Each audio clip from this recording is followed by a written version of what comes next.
Chat, what is up, chat? What is up, chat? It is Thursday, the 9th of October, 2 days after that one date, that very unimportant date.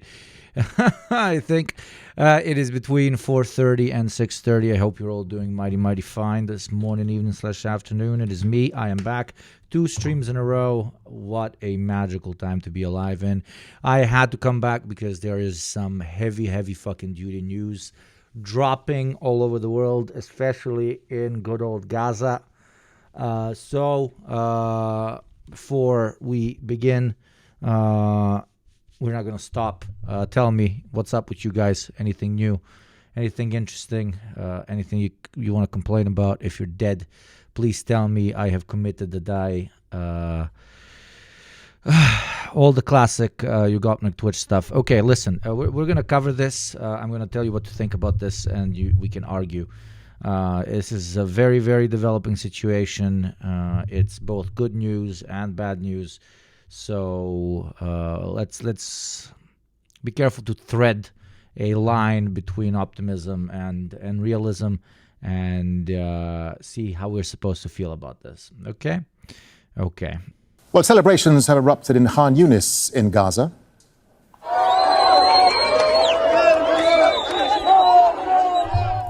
Palestinians are on the streets, chanting and dancing in response to the announcement a ceasefire has been agreed. News is spreading across the Gaza Strip, where cheering can be heard at many of the camps for the hundreds of thousands of people who've been displaced.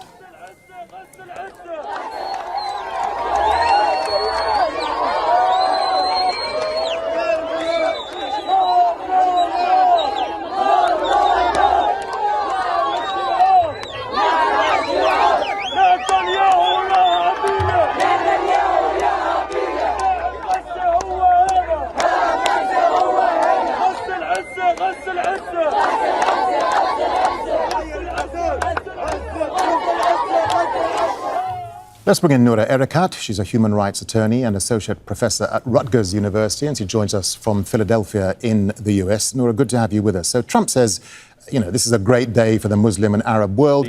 How cautious should we be that this is only the first phase of a very complicated deal that could quickly fall apart? We should be extremely cautious. We have enough evidence to demonstrate that there has been no fidelity to any agreements. We saw that the last time that the Hamas relied on the United States after the release of Idan Alexander, that no agreement was fulfilled. We also know that Israel has not been held to account to any ceasefire agreement, not with Hamas when it unilaterally broke the ceasefire in March 2025, and not since it entered into a ceasefire agreement with Hezbollah. Since then, it's violated Lebanese airspace 2,000 times. So we're in a position right now where we're evaluating. Everybody is welcoming this because we want children and all Palestinians to eat and to sleep, to rest for a night without, being bombarded in makeshift tents, continuing to burn alive and not having access to basic medical needs. That is the priority first and foremost. But what is really disturbing about this moment that is welcome because of that cessation of bombardment is that this should have been a multilateral agreement. This should have been something that the international community ushered through and imposed on both the United States and Israel, that they should have made possible through a united show, through international cooperation, so that it wasn't left to the United States and Israel to decide whether or not it was going to succeed. And this is the remaining failure of the international system, which means that not only do Palestinians remain at risk, but so do other populations all over the world where might will not equal right in their circumstances. Noura, as we're talking to you, we're seeing scenes in a small box above where you and I are on our screens of people in Khan Yunis celebrating news of the ceasefire deal. What do you think this deal means to the people of Gaza who have suffered, as you say, death and destruction under the genocide now for 2 years? This means the possibility to live life. This means that those children who survived yet another day of incessant bombardment through the provision of military, financial, and diplomatic support above from where you and multiple I are on our countries to screens, Israel people in Khan without Yunis. any restrictions, without any guardrails, will have a chance to survive, but only maybe. But only maybe. We know that Israel has violated ceasefires before. And even if this is a permanent ceasefire, it is not the end of the struggle for Palestinians, but only the beginning, because those Palestinians who have endured this many days of relentless genocide deserve accountability. They deserve justice. They deserve reparations. They deserve tribunals to hear their testimony. They deserve to see those who colluded against them to be held to account. And that includes media corporations, that includes the CEOs of weapons manufacturers, that includes heads of state, and that certainly includes Israeli individuals, those who incited genocide, those who participated in genocide, those who orchestrated genocide. And the greatest risk at this point is that the ceasefire will be used as a way to basically threaten everyone into inaction. That is the greatest risk. And we've seen it before. We've seen when the Oslo Accords were. The greatest risk is that this particular ceasefire deal that is being agreed upon by the occupier and is being forced upon the occupied, that is going to simply be translated into another form of direct colonial rule that is made legal over Gaza. Every single aspect of the 20 points outlined by the Trump peace plan pretty much imply exactly that. There is going to be a quote-unquote international board led pretty much exclusively by the United States and through that by Israel that will manage the political and capital movement in and out of Palestinian lands. It will indirectly translate into not much more than just, putting local quislings at top of the management of the territory and continuing what has been done in the past. But there are reasons to celebrate, big ones in my modest opinion. The only reason this hasn't continued, and the only reason they are even talking about ceasefires, and it genuinely does seem like this particular one might go through. For how long is a big question. Nobody can answer that question at this current moment in time. But the only reason that it has come to this is because of the immense pressure put forward by people like you in chat, people like the flotilla, people that went out in the streets hundreds upon thousands of times, people that got their fucking heads bashed in. The only reason they are speeding up this process and trying to show a win to the international community, to show that they are open to violence ceasing, is because they don't want any more of this footage of starving and dying, blown to bits children going out into the world, because it impacts their possibility to garner political will and to garner political power. They need a break. Not only the people of Gaza, but the political elite of the Western Hemisphere also desperately needs a break, okay? Because they are losing on a front that is that everybody cares about, okay? There is no politician in Britain, in France, in Germany, in Spain, in the United States, in Canada, that is running even for the smallest fucking seat in the rural areas of like a neighborhood of a town that has 15,000 people living there, that isn't going to be asked about what they think about what is happening in Gaza.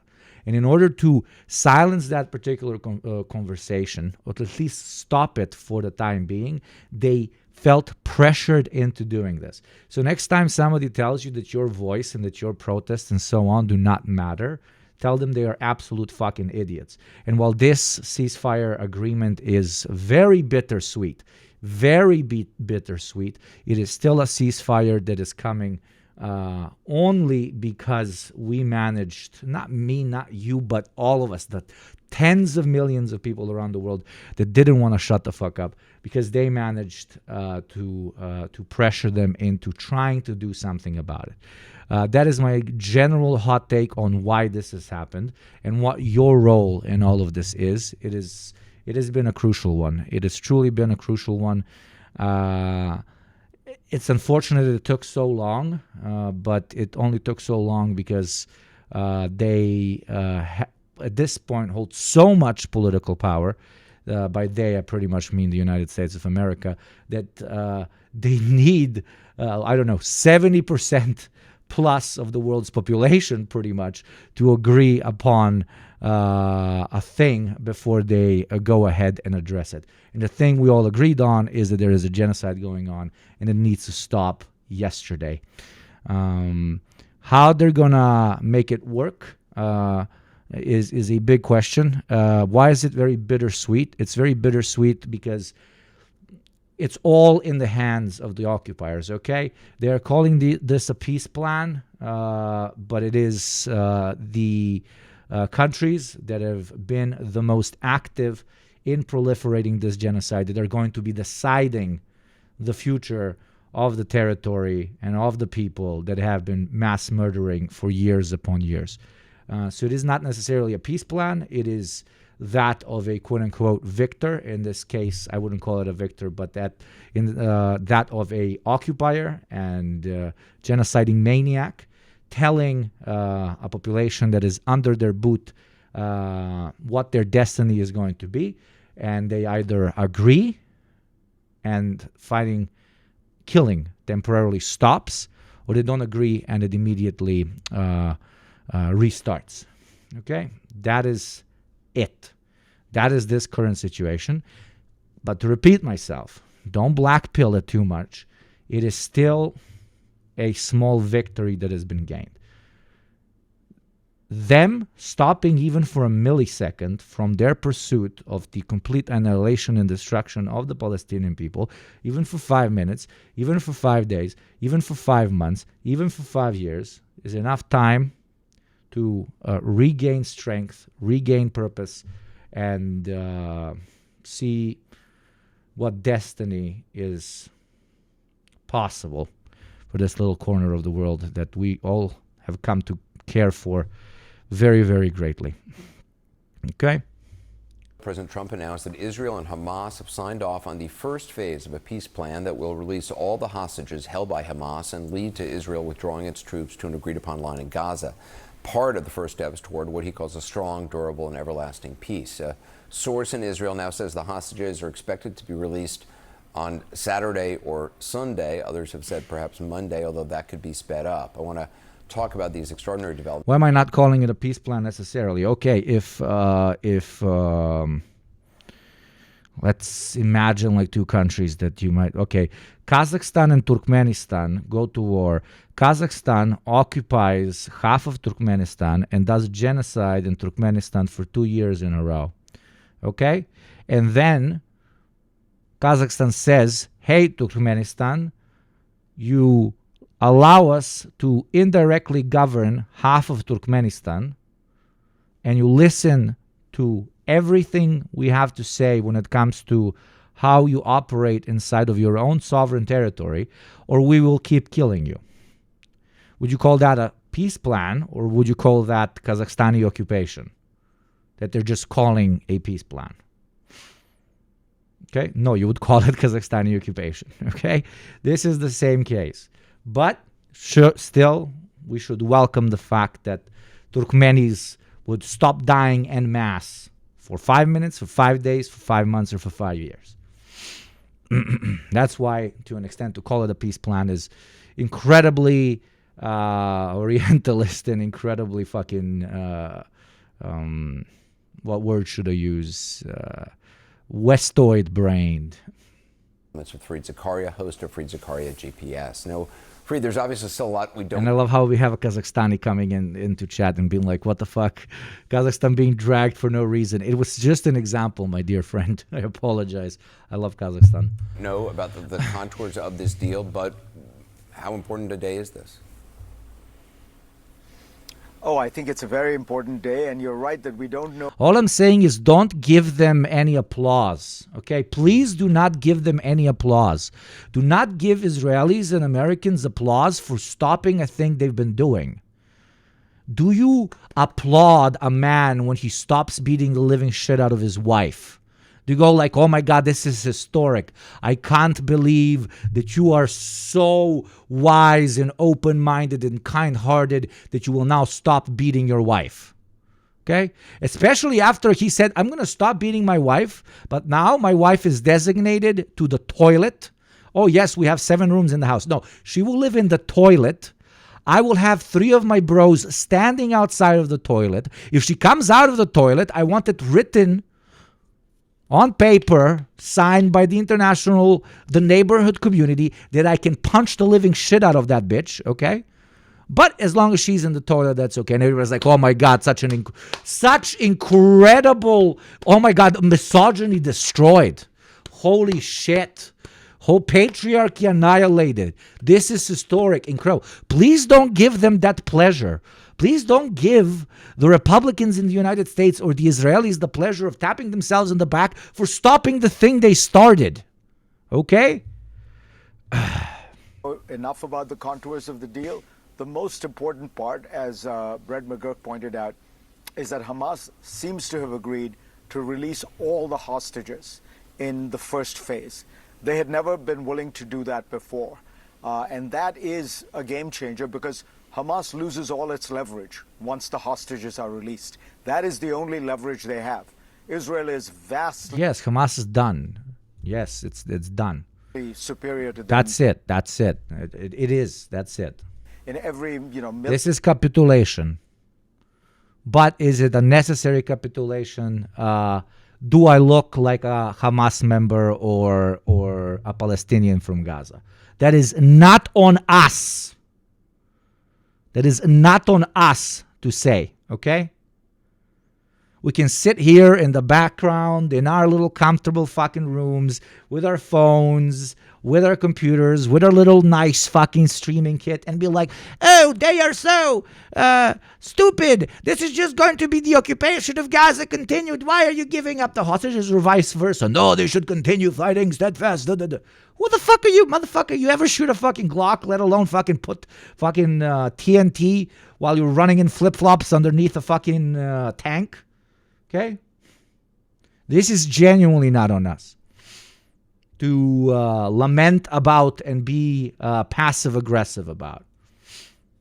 Unironically, check your privilege. Military capacity, the one thing they had was the hostages. And the fact that they're willing to give up the hostages. It's not the end of resistance. It's impossible for resistance to end in an apartheid colonial imperialist system. Yes. But resistance in the form of how Hamas has done it, it is with the release of the hostages, they have zero political power anymore. It's just going to be cells. Almost the entire leadership has been either assassinated or killed. Their political power over Gaza will be disassembled if they go through with this particular peace plan, because the international, quote-unquote, international community, aka Western occupiers, are going to come in and then distribute political power to allied groups, etc., etc. It just means they recognize this is the end for them. What do you make of President Trump highlighting former British Prime Minister Tony Blair as someone who could have a key role in post-war Gaza? Well, look, I think Blair has worked very hard to earn the trust of almost all the players in the region. He's a very smart guy. I mean, he won 3 elections and was a very successful prime minister in Britain. So I suspect that might well happen, and it would be a very good idea if it did. Look, Gaza is going to need all the help it can get. It's going to need tens of billions of dollars from the Gulf states. These people are insane. The liberals are literally fucking insane. It would be really, really good if we have a recreation of the Palestinian British territories. Okay, make it the flag as well. Are they going to change the flag into this? Okay, pretty incredible flag. There you go. Or this, or the blue one. I don't know. Pick one. Okay. Is this the one under Tony Blair?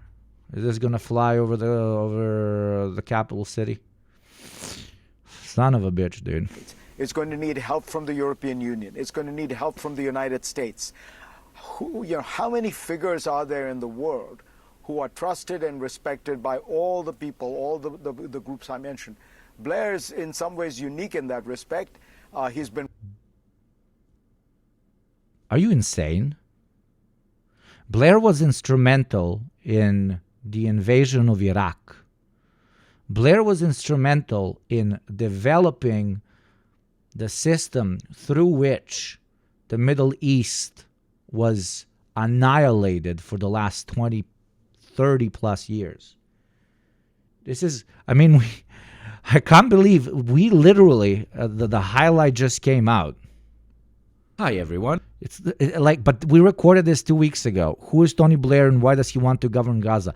And when I was covering this on the deprogram, I was unironically covering it as a epic joke meme. LOL, Ruffle Mao.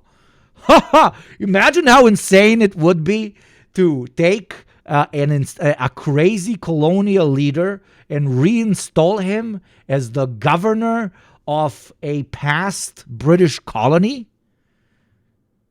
This can't happen. This isn't the 17th century.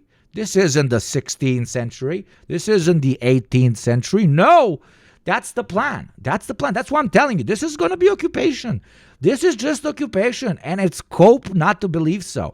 And not only is it going to be occupation, but they are going to pitch to you that it is necessary for the brown Oriental masses to be civilized by Western white governance, for they have shown us time and time again that they do not have the capacity to control themselves, and therefore there is anti-Semitism in their blood, and they do not have the ability to develop the economy or infrastructure of their country. If the Western man was to leave beautiful, beautiful Palestine to itself, it would re-engulf in fire. That's always going to be the pitch. They're not going to leave for decades upon decades if this actually happens. You understand that? And that's always going to be the pitch. They're going to tell you that if they leave, the horrible things that happened between 2023 and 2025 are going to be repeated once again, as if it was the Palestinians doing all of that and not having been genocided themselves. Okay? Not only are they celebrating the successful occupation of a territory right now, they are also telling you that you should applaud them for creating peace. Straight up demon-ass fucking behavior. Been working it for 10 years, so I think it's a very good idea to enlist him. Maybe Kissinger should be Gaza's foreign minister. Absolutely. What about the future of Hamas? It's an organization which has, spent a lot of money building tunnels for years, not bomb shelters for people there. Nobody is asking, but what about the prosecution of criminals sought by every single international court on planet Earth? What about the victims? What about taking some people to The Hague? What about counting the bodies? What about arresting war criminals, both regular soldiers, pilots, and generals and political figures of Israel? Zero conversation about this. Zero conversation. Usually that's the first conversation. World War II ends, the first thing we're talking about is, okay, what do we do with the Nazis now? But in this case, the Nazis won. Okay? The Nazis, quote unquote, for now, won, and they're telling you should applaud them for the incredible victory of peace that they have given to the people of Poland and Czechoslovakia.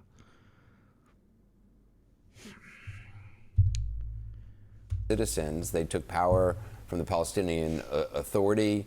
Do you believe they go away? Look, I think Hamas is basically destroyed. Think about this has been 2 years of just massive, massive destruction of their military capacity, of their leadership. The last effort the Israelis made to bomb Hamas, quote unquote, leadership in Doha, it seems like they basically killed a bunch of admin people because there's nobody left. So when people talk about Hamas, look, there's always going to be some part of the Palestinian population that believes in armed resistance to Israel's occupation. To Israel's occupation.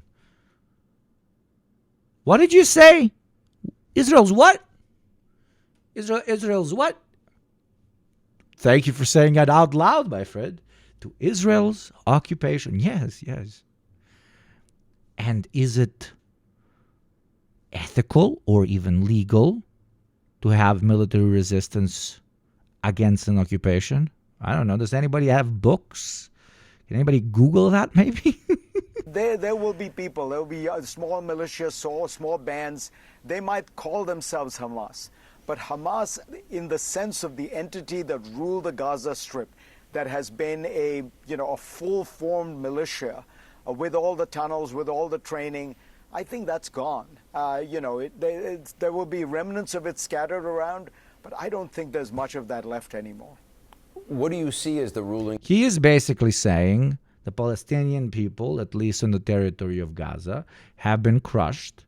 We will now occupy them. There will be resistance, but not sizable enough resistance for the occupation to feel any pain. We have won, but also say thank you to us for allowing the few Palestinians left there to continue existing. Even though that's under a big question. That's under a big question. That is me doing cope now. That is me. This is best case scenario, okay? Structure for Gaza, I don't know if it would extend to the Palestinian Authority territory. That's the million-dollar question, Anderson, and that might be a stumbling block because, look, the Israelis have been willing to agree to this idea of a Palestinian technocrats, as long as they're not affiliated with Hamas and they're not affiliated with the Palestinian Authority. Because that gets... What does Palestinian technocracy mean? What does Palestinian technocracy mean? That means that Palestinians will run the sewer system, the police system, water supply, food, electricity, and so on. Okay? They will be the hands, they will be the proletariat running around and doing all that shit. But all of that will be managed. The executive body will be Western, will be European, will be American, will be Canadian, and will be Israeli. That's what that means. Palestinian technocratic government means no government. Means Palestinians running around and doing whatever the fuck we tell them to do. That is called an occupation. That is called an occupation. That is an occupation. Thank you, Gusus. Many glorious returns to you, dear Yugopnik. Thank you very much, my friend. Thank you for the 4 months. I call upon everyone to subscribe, to pay your taxes, support the show, because that's how the show continues and I can spit this type of shit at you. It's not either cope or herder. This is a betrayal of everything we stand for. Fucking foaming at the mouth. Privileged ass guy screaming at Palestinians from fucking Boston.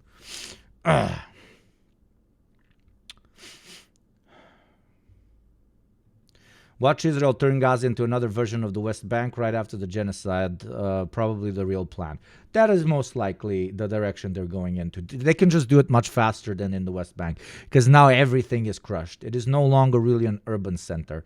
It's just rubble upon rubble upon rubble. They're going to make it so fucking complicated for people to prove what they actually owned, for Palestinians to prove what apartments they owned, what houses they owned, what land they owned, as Israelis slowly start creeping back in, okay?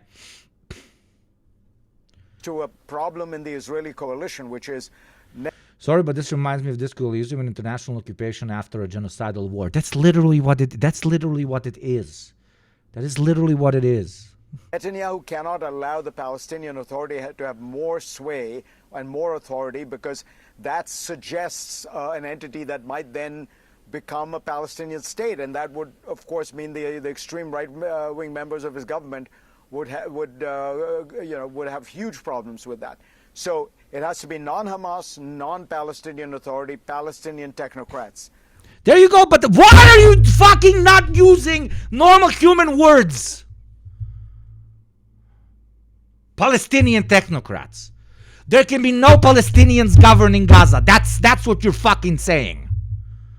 And the only one that is allowed to govern is the one that kisses the fucking hand. A fucking quisling. That's what Palestinian technocracy means. Nothing else. Don't let them spin it to you that it is something fucking else. It is not something else. Jesus fucking Christ. Now, can't believe people are eating this up, for fuck's sakes, man. Good luck finding those people. And even applauding them for the great thing they fucking did. Who are completely unaffiliated, have had no prior association with Hamas or the Palestinian Authority.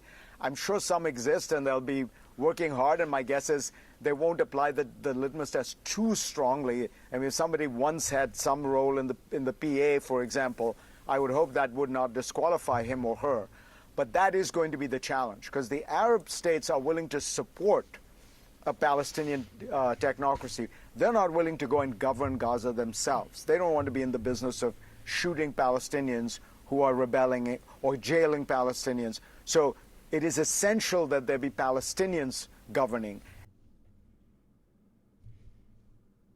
They're saying it out now. What does he mean by Palestinians governing? Okay, first sentence.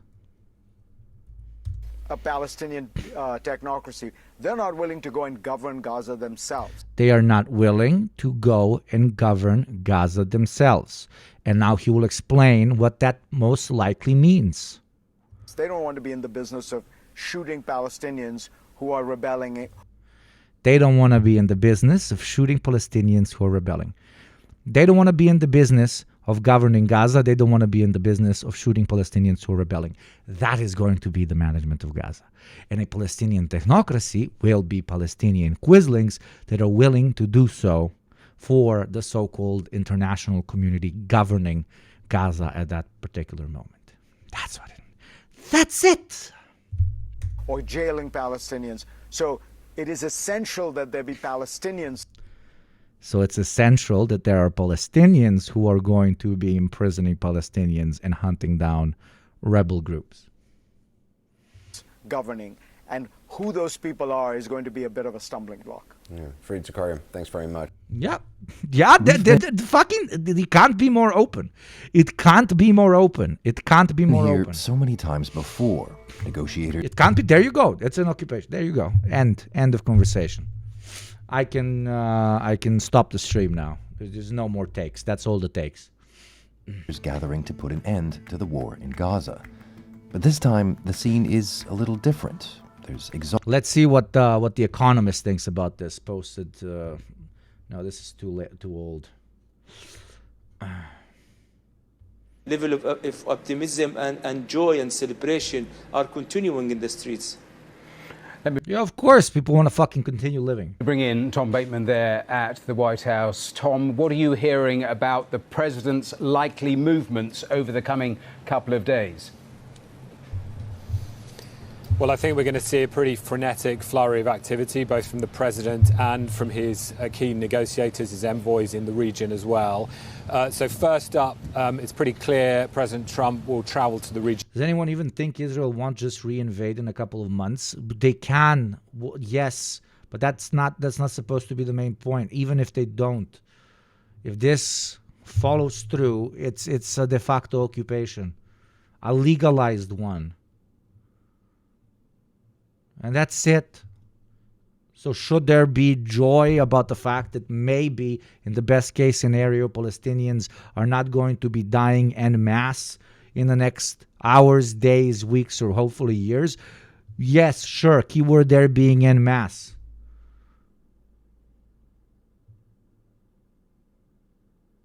But is it also an absolute fact that the way this so-called peace plan is drafted, it is nothing more than an occupation plan? Basically, I don't know, but I always, you with you beautiful fuckers, it always has to be some historical relativity or whatever. Is it good that the Polish are no longer going to be treated as active combatants by Nazi Germany after the Polish capitulated? Sure, it's good that there won't be rounding them up as fast, but is it good that Poland is now under Nazi occupation? No, it is not. Fuzzy. That's the direct parallel. That's the parallel. That's what it is. Over the weekend, he was asked yesterday about where he would go, and I think it's almost certain now he will go to Israel as well as to Egypt. We don't know the order of that and exactly what the itinerary is likely to be, but that trip now clearly upcoming.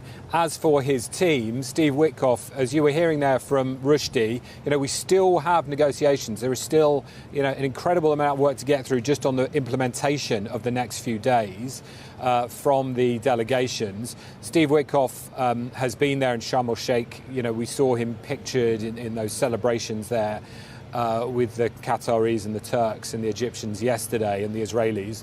I expect, it seems pretty likely now, he will travel to Egypt, possibly as soon as... Dude, they're gonna do all the photo shoots. They're gonna do all the fucking handshakes. They're gonna stand next to fucking rubbled buildings and take, shovels, that golden shovel, like, this is the first hotel we're gonna be building here. All the pictures with fucking Tony Blair hugging a bunch of Arab quislings right there in the fucking center of Gaza. The photo shoots are going to be immense. And most history books gonna end up writing this off, as they're already trying. I've been watching Fox News since the morning. I've been watching CNN since the morning. I've been watching the fucking BBC since the morning. They are painting the occupier, the aggressor, the one enacting genocide, stopping a conflict as if they brought peace. To repeat the analogy, the metaphor, better word, metaphor from earlier.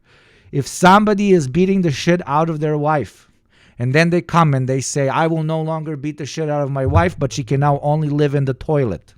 And if she leaves the toilet, I can now legally beat the living shit out of her again. Are you going to applaud them and say, holy fucking shit, you have literally destroyed misogyny, you incredible human being. Thank you so much. Thank you so much. You have brought peace to your household because you chose no longer to beat the living shit out of your wife and now locked her in the toilet. No, you wouldn't. So don't call this them creating a peace deal. The occupier doesn't get to make peace deals. The attacker doesn't get to make peace deals. The one doing the genocide does not get to call himself peacemaker. Only pissmaker. Gargle that piss. Gargle that piss. Reminder, chat, very kindly, pay your taxes. Only 5 Westerners, especially in this context with you Westerners doing this shit. I need to see more taxes paid. What does that mean? For those of you who can afford to not only subscribe, that means Westerners owe me 20 gift subs. Western ethnic minorities owe me 10 a week. And the beautiful second, third, and fourth world owe me 5 gift subs a week. That is the taxation system of Ugopnik Twitch. Pay your taxes, pay your taxes, pay your taxes. Make number go up. Make it very flashy. And I will spend it all in the People's Republic of China, so it won't go back to America. There you go. Day to speak to the leadership there. I'm going to China in a week. In a week. That will be in part to smooth the way for the president. Or don't. I appreciate it. God bless you all. Visit, but also all of these things that have to be done, all of which have the potential to cause problems. And remember this. Phase 1 of the deal, as it's now been called, has been put together in very, very short order. So I think that amplifies the possibility that where there might be bumps in the road, the things that could go wrong, there are those traps that lie there. So a lot of work now to try and get the implementation done, and that's what clearly President Trump's team look like they're going to be focused on. Yes, Barry, the ultimate taxpayer, and yes, humble Stevie, welcome to the community. Thank you for the prime. Let's fucking go. One of the obvious worries is what happens, Tom, after hostages are released, if we get to that point. This, though, is very much Donald Trump's deal this time. Is that, do you think, the best guarantee? And Americans are going to eat this up so fucking well. Republicans especially, like, holy fucking shit. Holy shit. Fuck it. Collaborate with liberals on this. Fuck it. Talk to your Democrat voting fucking cucked ass liberals and tell them do not give this as a win to Trump. Do not give this as a win to Trump because it is not his win. For the aggressor to say, oh, we will just stop mass murdering you for a day is not them initiating peace. Especially when the only reason they're going to stop the genocide for 5 hours, 5 days, 5 months, or 5 years is so that they can fully occupy you and make the occupation legal. Okay? Don't give them some sort of win. Don't get soiled up in this shit. Don't let them call it what it is not. War won't restart. Well, first of all, the chance for Gazans to regroup, I guess, to an extent, but they're about to occupy it fully. They're about to take any political fucking free will of Gaza away from them. Okay? Palestinians themselves, except those that kiss the ring, will not be allowed anywhere near the management of Gazan territories. It will be a return to British colonialism. What's up, Lady Zafira? Fucking G. Very nice to see you, my friend. remember for more balanced opinions and perspectives. It's crazy to have them, right? It's so crazy. that what has been agreed so far, as Rushdie said, we still don't have the text of. I think we have to wait for it to be signed. Because if I was like playing very loud Palestinian music here and like screaming to you guys, this is a win, they're gonna like, this is a pause. The Hamas is already building planes in the tunnels. We're 2 hours in, they're entering Tel Aviv. The fucking chat would have been going fucking purple, like brr, brr, brr, brr, brr. But that's not the point of this stream. Until we get that relies on, of course. Nor, God forbid, if I was like, oh, Trump, thank you very much, sir. You so good, thank you. Not bad. You are not stupid man like Biden. You are not stupid man like Biden. Thank you very much. You stop war, Biden begin. Yes, thank you. You say no to Israel. You say no to Israel. All the anti-Semitic fucking Trump supporters are gonna be livid right now. All the motherfuckers that were criticizing Trump on one point, which is he is not making the Israelis stop, not from a perspective of anti-imperialism, but simply from the perspective of anti-Semitism. Those guys are going to be like, oh, we got our Trump back. We got our Trump back. He put the Jews in their place. By what? By allowing Israel to literally, indirectly, now legally occupy the territory. Fucking cope heads everywhere. Thank you, Lucky Ashtray, very much. And there we go. We have a taxpayer. Thank you very much to Andy. You fucking Andy 3D, you fucking G. Thank you very much. I guess there are some taxes that come in when I don't just fucking supply you with cope pills. Thank you, my friend. The Israeli government passing it, which they're expected Thank to you, do, Barry. of course, and then the implementation of the ceasefire. But even within the terms of what's been agreed, there is some ambiguity compared with what was in Donald Trump's 20-point plan. Because he had always called for the release of all living and dead hostages in one go in this 72-hour period. Now, it's clear that there has been some bargaining over that because Hamas have said that some of the bodies are in places very hard to recover, under rubble, potentially even in areas where the IDF is still occupying that part of the territory. They're going to make the hostage retrieval and paint it as an insane fucking success. They're again going to make it all about the Israelis as they quite literally move in and create an administration over Gaza. Gaza that will not allow Palestinians any sort of right to self-determination. Gaza. So what seems to have been And then it's all going to repeat in fucking, I don't know, 5 to 10 years when some rebel force manages to muster military and political power in order to fight occupation again, because that is what fucking happens. If you don't want motherfuckers with masks and guns shooting motherfuckers, you don't fucking occupy them, okay?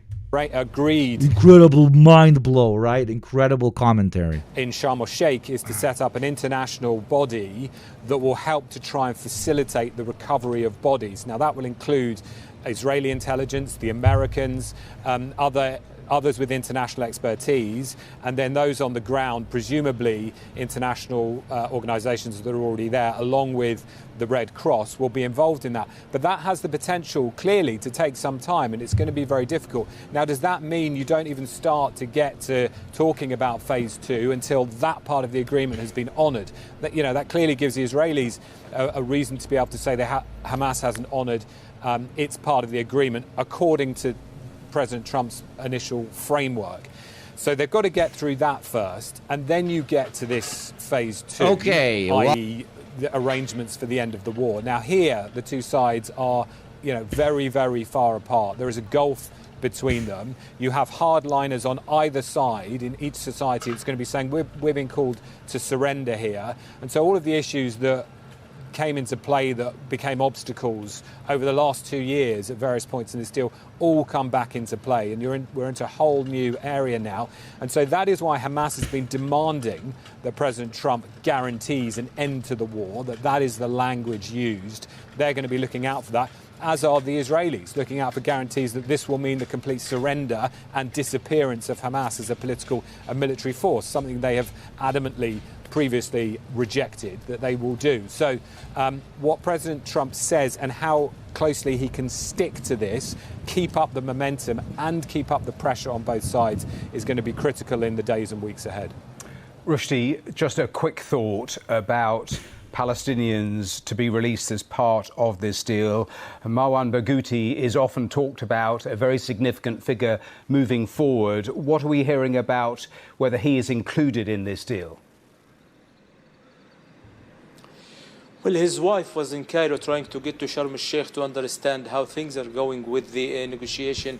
We understand from a senior Hamas official that it is very unlikely that he would be included in this. Hamas is demanding 7 names, including Marwan Barghouti, and they believe that they can bargain to have maximum 2 names released, and could be Ahmed Saadat, the head of the PFLP. He is too old, too sick, and there might be pressure from the mediators to release him.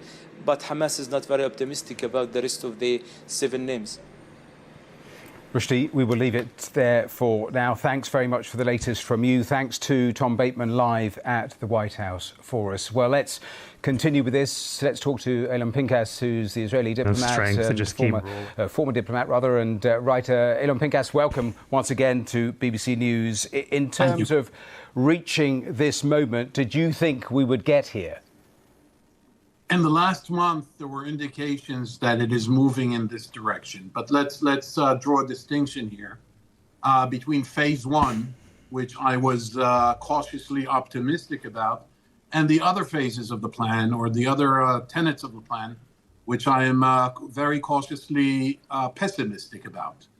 And the reason I thought this would happen was because I saw, I sensed, and I connected the dots of Trump losing patience with Netanyahu, of becoming convinced that he's being conned and manipulated by Netanyahu. And on top of that, on September 9th, that callous attack that Israel carried out in Qatar. Okay, listen to this. Okay, sorry that I was quiet for a second, because I gotta put respect where respect is due.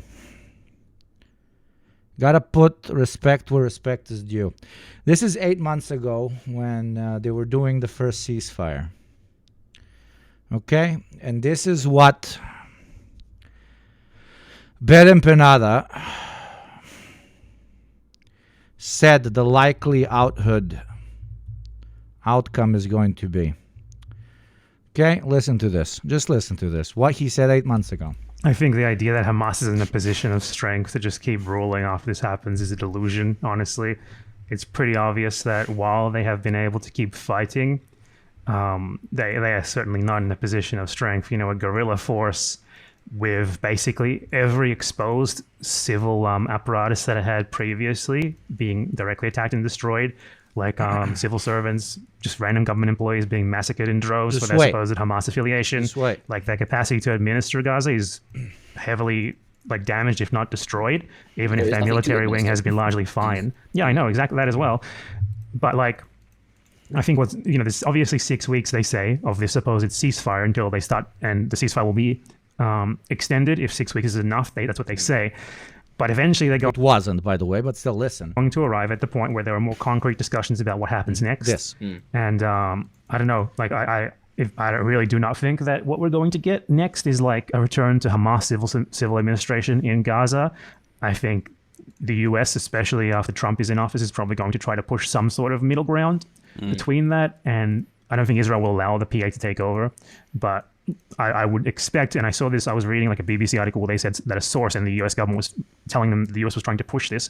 Can't find it now because the BBC is a fucking shitty outlet that deletes their old articles as they upload new ones on the same subject. But it sounded like what they were trying to do was, get the Saudis, the other Gulf monarchies and stuff like that to send troops to Gaza. As I said at the beginning, to sort of administer it on behalf of the US and Israel, or at least a middle ground between that and Palestinian direct rule.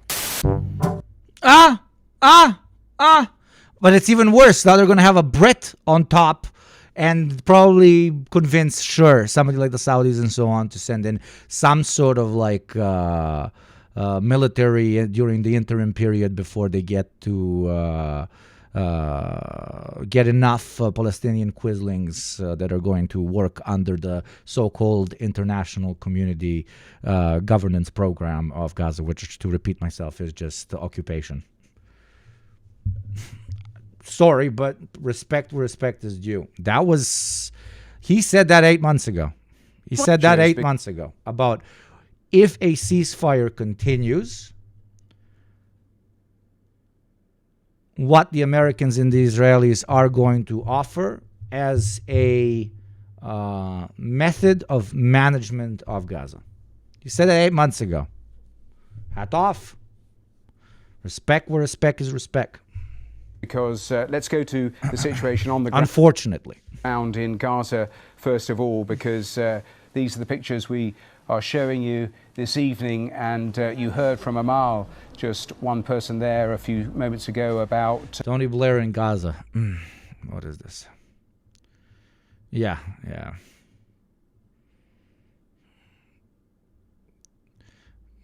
Tony Blair in Gaza, pretty much.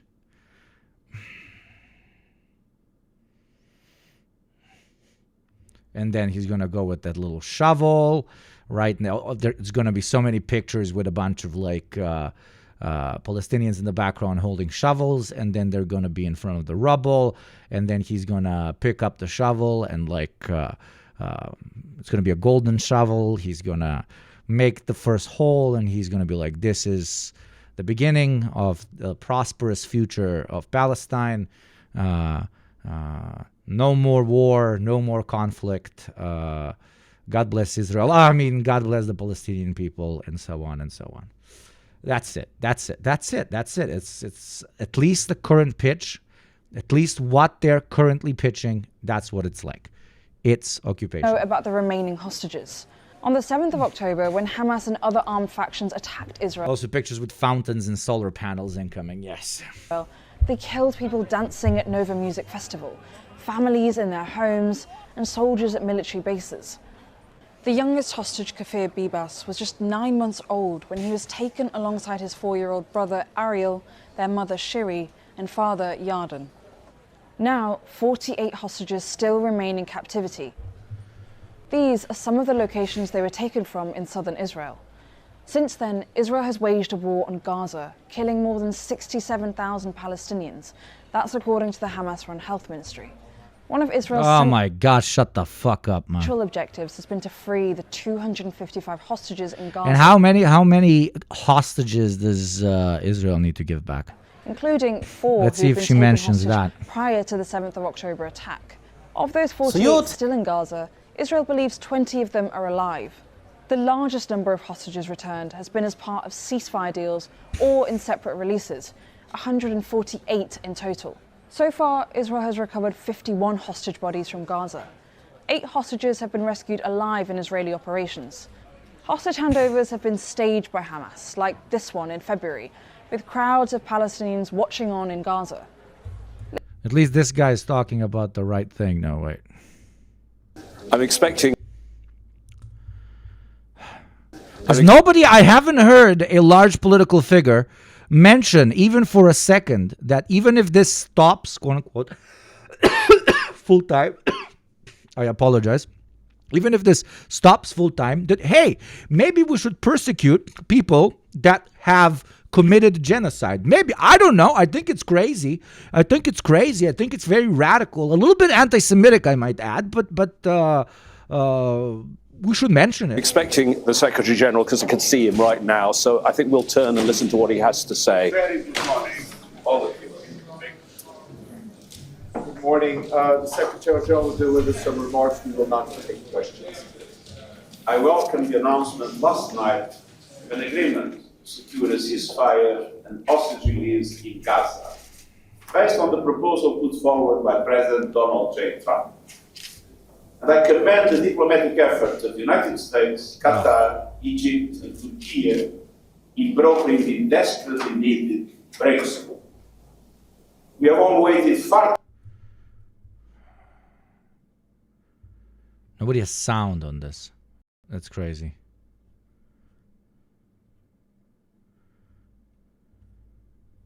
Why don't we have sound on this?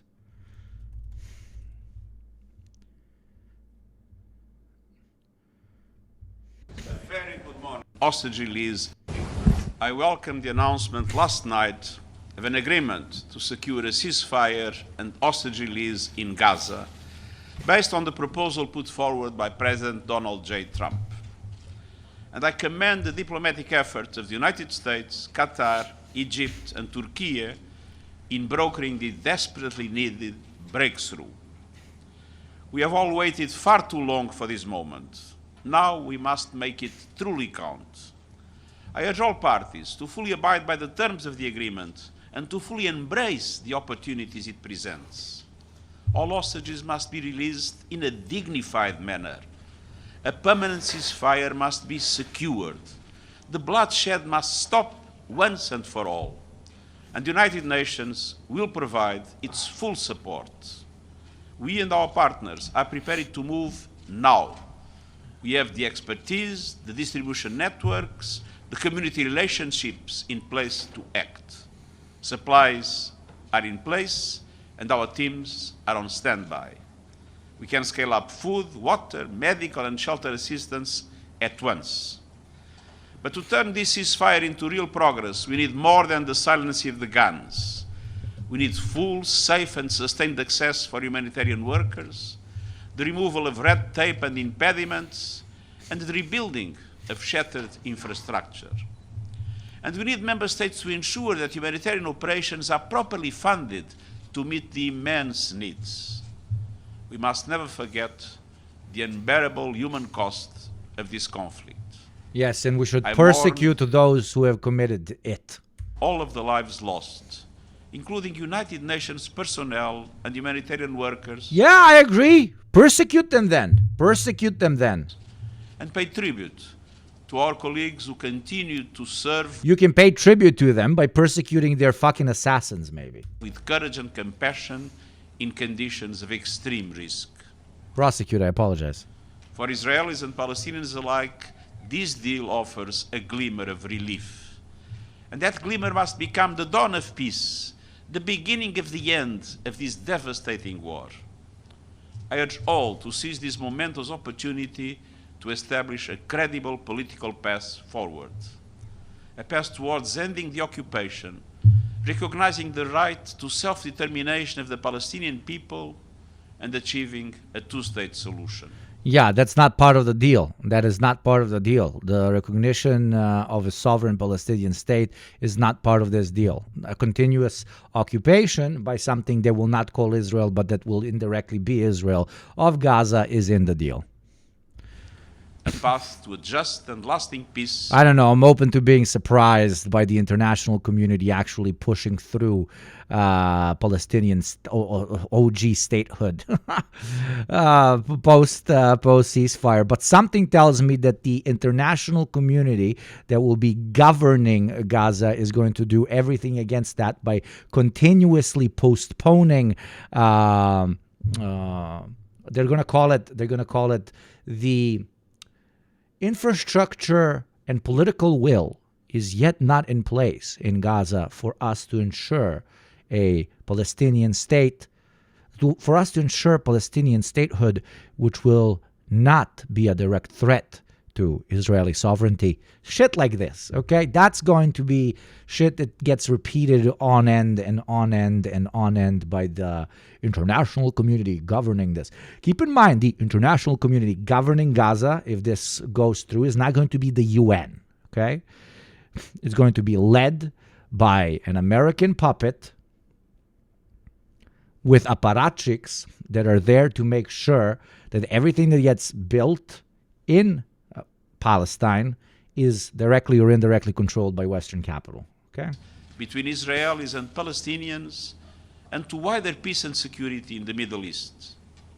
This breakthrough shows us the power and potential of diplomacy. Let it Oh my God. The power and potential of diplomacy 3 years in almost. be a 3 years in almost. reminder that the solutions to conflicts are not found on the battlefield. They must be forged at the negotiating table. And then, crucially, they must be fully implemented. The world is watching. Thank you very much. Yes, we sure as fuck are. And if we weren't watching, they would have continued this on end and on end and on end and on end and on end.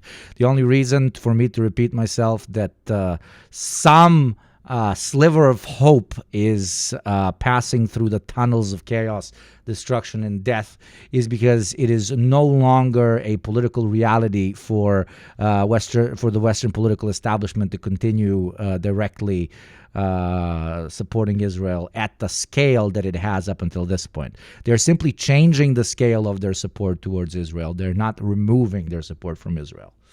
Opinions and people. And they're only doing that because you've made your voices so fucking heard that they understand that even a guy running for government, for governor of some fucking British village is going to be asked about what they think about the Palestinian genocide. The world over being disappointed when again Gaza descends into even greater war and the agony of the families of the Israeli hostages deepens. This took an extraordinary push, an unprecedented momentum as we've been reporting, and it took the real focus by President Donald Trump for the first time zeroing in on the need to end the war, to end the military operations, to bring the hostages home. They're glazing the fucking genociders. They're glazing the genociders for ending the genocide. Let me bring Sumi. Danke, Sir Adolf Hitler, for not continuing the attack on the Polish people. Yes, you are now occupying the Polish territories, but we thank you very much for not calling it an active war zone. Dankeschön, Dankeschön, Fräulein. Peace.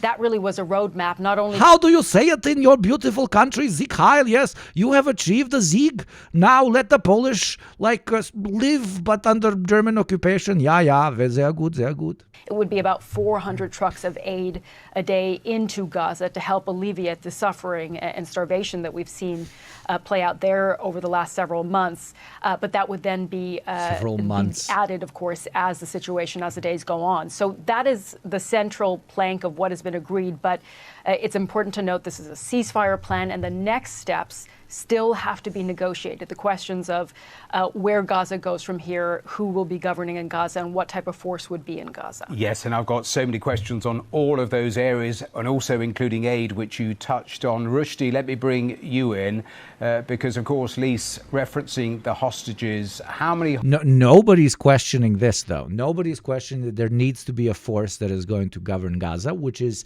not going to be Palestinian.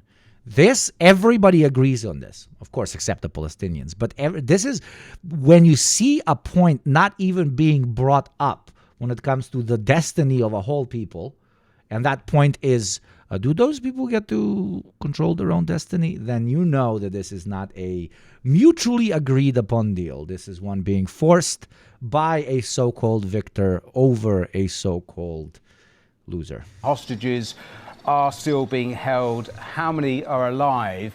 And in terms of the numbers of Palestinians likely to be released, what is the likely number? Well, they agreed on all of the life hostages, which we believe about 20 Israelis are held hostages in Gaza, in addition to, I think, 30, maybe more, in total 60 or 58 people, dead bodies. When it comes to the Palestinian prisoners, there is 250 Palestinians who are serving life sentence in prison, out of 290, the total number of people serving the same time in prison, and there is 1,700 Palestinians who were arrested after 7th of October. But Israel put a condition here that none of them were a part of the attack. So all of the people who were attacking... So that would make them hostages. We have 1,700 people that we are releasing. None of them were part of the attack. What does that make them? Not chat. What does that make them? Israel will not be, none of them will be released. So the people who were arrested from inside Gaza as part of the Israeli military operations in Gaza are about 5,000, according to a Palestinian official. And Israel would release 1,700 people, and all of them will be back home to Gaza. Most of the 250 people will be deported outside Gaza and West Bank to other country, and we have seen this happen back in January during the first ceasefire. Lise, let me ask you a little more detail about aid, because Subsana sending a question about... The cloud from a recent Israeli strike still lingers in the air as they talk about this, yes. Yes. When the UN will actually provide aid, how much aid is likely to get in, who will distribute it, because of course the UN has been blocked over recent months. Where will it actually go? Blocked by who? And are we all admitting that aid now officially has not been able to go into Gaza? I guess now we're all agreeing on this. But we're not talking about potential legal repercussions for those who have done this. This is a big question, and everyone, most of all the Palestinians in Gaza, some of whom have been living on the brink of famine and children dying at a growing rate from hunger, are waiting for that aid to start flowing. I know from having been to the Egypt border, at least on the Egyptian side, thousands of trucks backed up with desperately needed humanitarian aid, not able to pass through the Israeli inspections to enter into Gaza. Every aid agency we've spoken to in the past few days said that they have a lot of aid in warehouses, either in Egypt or in Israel. There's some warehouses in the central part of the Gaza Strip in Deir al-Balah, which has become a 53 women and 400 children under the age of 18. Only 1,400 detainees have been convicted, and more than 3,500 are being held without charge or trial under what Israel calls administrative detention. Well, we're joined now in our studio by our correspondent, Nita Ibrahim. And Nita, can you just talk us through exactly who these prisoners are, what they've been charged with, if a crime at all, and potentially how this process is going to work? from here? Well, we need to talk about this administrative detention first to remind our viewers how many Palestinians are in Israeli jails without even a charge or knowing why they are being held. Sometimes it's over a post, sometimes it's over suspicions, but sometimes it's over the Israeli forces reminding Palestinians that they can control their lives, they can make it more complicated if they even try and think about doing something that will be seen as resisting Israel's military occupation. Now, despite the caution, I can tell you that so many homes in Palestine now are filled with joy. They are hoping that their sons and daughters were going to be part of these deals. The names that are being still discussed, as we understand now in Egypt, are still being formulated. But people are hoping that their sons who are serving life terms, who have no other chance to leave prison but through a swap deal, are now trying to see, are their sons going to be there or not? Let's talk about the most prominent names, including Marwan al-Barghouthi, who's a Fatah leader, who's been seen as a future president. He ranked always very high in polls in Palestine as a future leader. He's seen as someone who was keen on keeping Palestinian unity.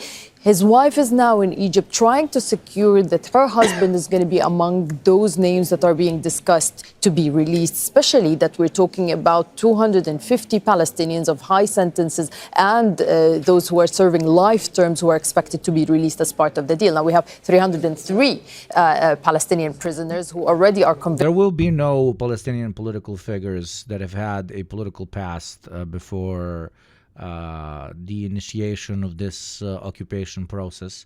I mean, the most recent occupation process, which is about to begin, that are going to be allowed anywhere near executive bodies of governance. Okay,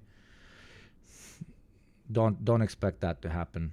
It's first they're going like this quote unquote international government is probably gonna be there for at least a fucking decade, and during that decade they will lobby and create a pacified Palestinian governance force, very similar but even more pacified than that of the PA, and then they're going to quote unquote leave governance to them. They will never leave governance to them.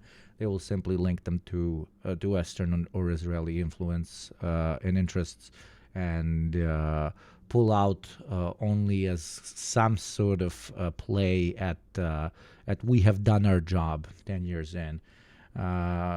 The international government system that is going to be installed there is continuously going to deny Palestinian statehood under ideas or principles of, oh, they're not ready yet, or, oh, the threat towards Israeli sovereignty is still here, etc., etc., etc. It's just the continuation of everything we've seen up until October 7th, but now with over 67,000, if not over hundreds of thousands of dead Palestinians. With life-term imprisonment. So these names are very sensitive. Less sovereignty over Gaza, literally no fucking infrastructure, mass ethnic cleansing, and occupation by Western states. And that's what they're calling a peace deal. Okay.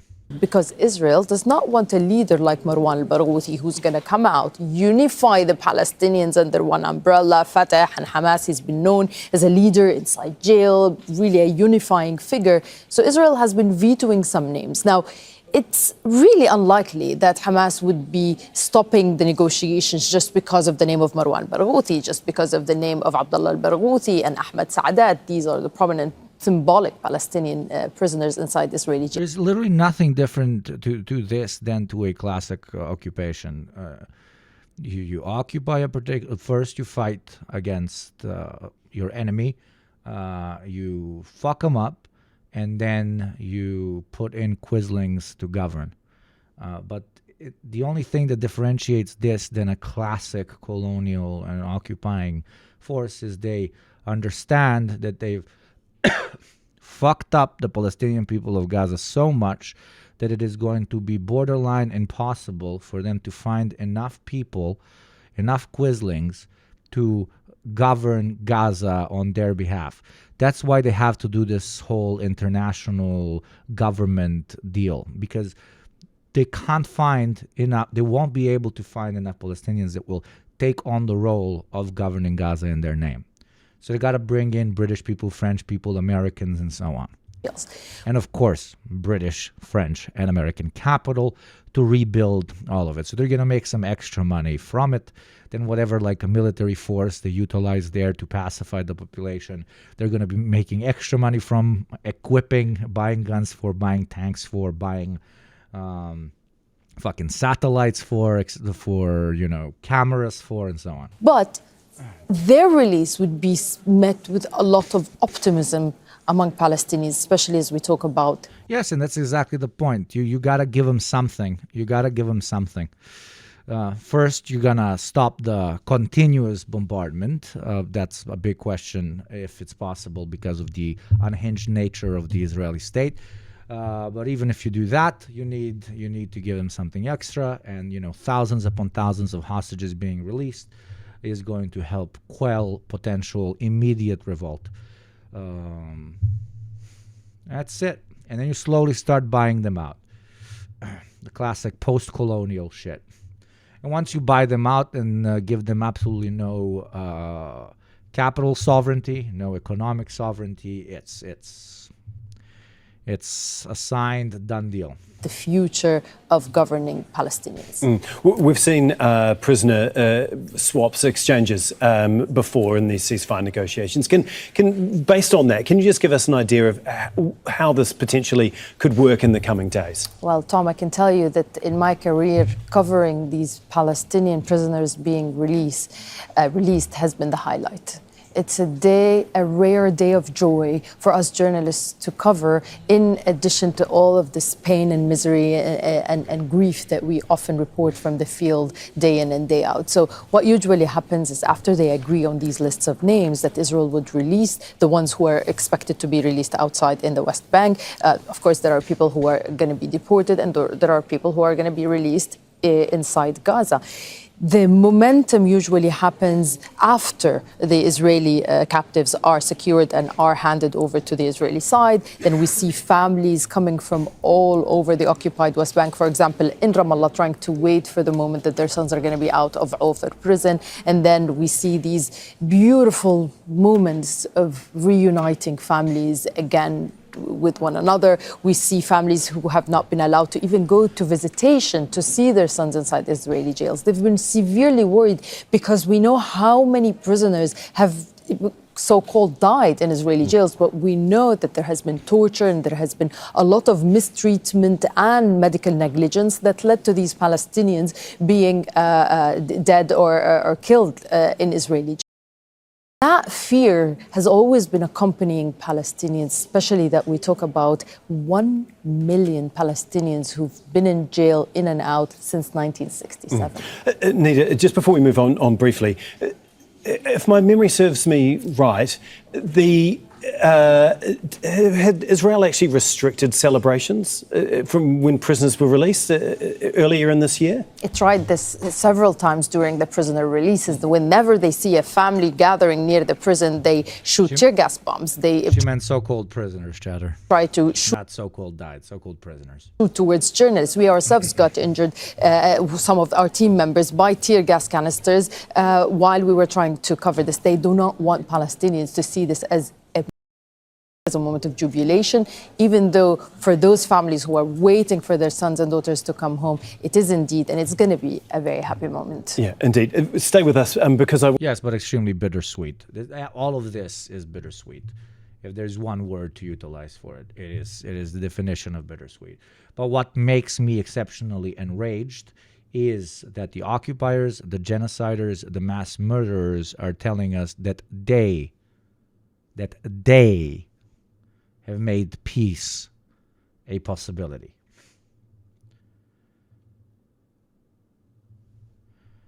The peaceful lifting of a boot of a neck should not be attributed to the boot. Want to get your thoughts on the Palestinian President Mahmoud Abbas, who has welcomed the announcement of a ceasefire agreement. In it, he said, "We welcome President Trump's announcement of an agreement to stop the war in Gaza. We hope that the agreement will be a step towards a lasting political solution that will lead to an end to the occupation and the establishment of a Palestinian state." He went on. Yeah, maybe in 20 fucking years. To say we appreciate the efforts of President Trump and international mediators and reaffirm our readiness to work with partners to make the agreement a success. Nita, just given that statement, how do you think Abbas and Hamas will actually deal with one another going forward? So let's remember, before the internal Palestinian split that has been going on since 2006, 2007, the Palestinian Authority has been the body that was governing the occupied West Bank and the Gaza Strip, even though these two entities are under occupation.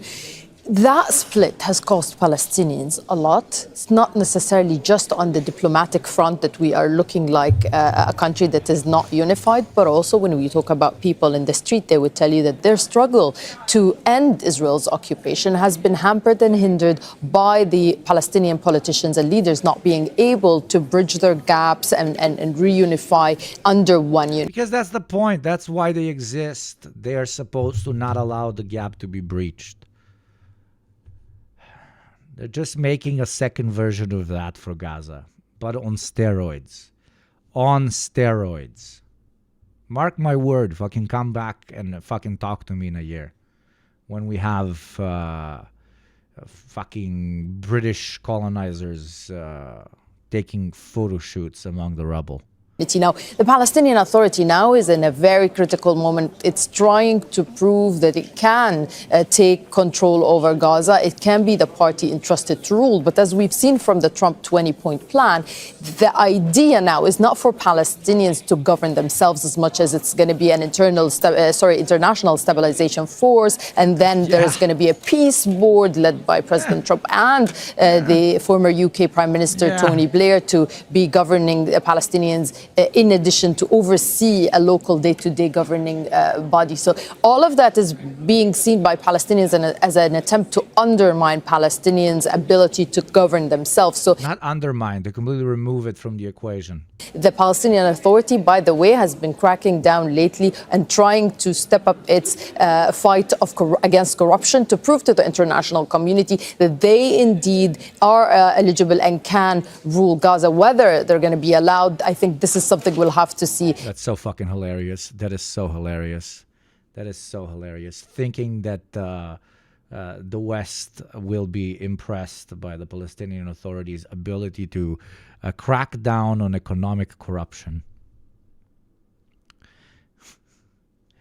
They just genocided the whole fucking population and ethnic cleansed the rest of it and completely annihilated any possibility for stable living conditions in the entirety of Gaza for the next many, many years, even in the case of a lasting ceasefire.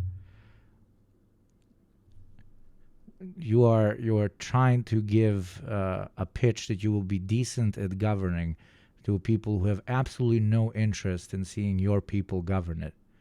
One of the main points of the 20 points is that Palestinians will not be running Gaza. I just hate that we're so obsessed with like wording. Everything is aesthetics. You just tell a motherfucker, we will have an international board. And they're like, oh yeah, that's not occupation. Thank you for not saying we will have British and American presidents of Gaza. Because Tony Blair will be the president of Gaza. Okay, let me repeat that. Tony Blair, or any other guy that don't go with Tony Blair, will be the president of Gaza. In these a prison camp manager, if you want to call it a different term. Talks that are going to go beyond phase one. Obviously, that is a huge concern. And one of the main criticisms of Donald Trump's 20-point plan was that it really was put together without strong Palestinian voices over. That's the point.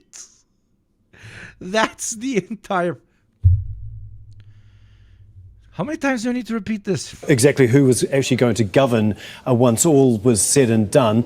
What can they do now to try and convince those like Donald Trump and other Arab leaders that they should be the ones to have determination over the future of their own state? Well, they can't. Well, indeed, there are so many problems that were facing the Palestinian Authority as it was governing the Palestinians when it comes to the corruption, when it comes to the lack of inclusion, when it comes to the unity. All of these issues have hindered and stopped the Palestinian Authority's ability from being able to say, hey, we lead all the Palestinians, whether they are in the West Bank or they are in Gaza, and we are really heading towards a strategy to end the occupation. All of that has kind of limited and hindered Palestinians' ability to govern themselves. But having said that, the Israeli Prime Minister Benjamin Netanyahu has been always trying to undermine the Palestinian Authority by cutting the taxes that it owed to the Palestinian Authority, by trying to remind Palestinians that they can detain ministers and officials anytime, by restricting movement in the occupied West Bank and reminding people that, you know, while the Palestinian Authority is the one... And they're going to do that on steroids in occupied Gaza. They will not allow the development of any movement that is focused on the creation of a Palestinian state. And the so-called Palestinian technocrats simply refers to the management of everyday life in Gaza. Okay? Not positions of actual leadership. Have these people read the 20-point plan? Ultimately, what in the... paying the bills, it is Israel who's governing day-to-day activities and day-to-day life. It's really important for all the international community to notice that Palestinians are the ones who have the sovereign right to govern themselves in their way of trying to... They didn't for 2 years while they were genociding them. And those who did, bravo to them, but they did not have the political or military power to do something about it. Do you think they'll do something about it now? Do you think they'll be able to do something about it now that there is no, quote-unquote, active looming genocide, just a passive one of the Palestinian people? Every single thing you've seen a Western state do, at least on paper and in rhetoric, supporting the Palestinian plight, they did because the majority of their voting body supported the Palestinians in their plight. And as this organic support dwindles, as images of mass murder, chaos, and genocide dwindle, so will the motivation of those Western states to actively support Palestinian self-recognition and general international recognition dwindle.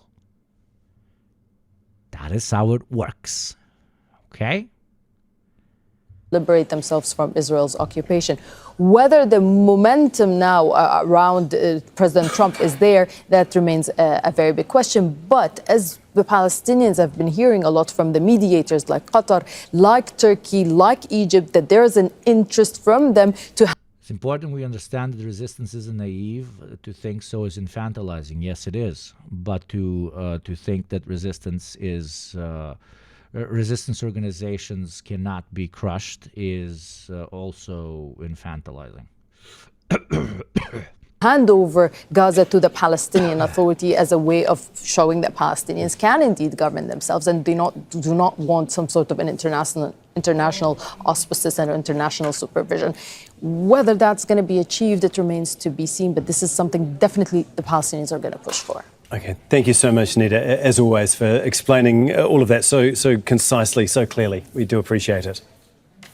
Don't miss out and get the full picture. Subscribe to Al Jazeera for reliable news and expert insights. Expert insights. The news of a ceasefire.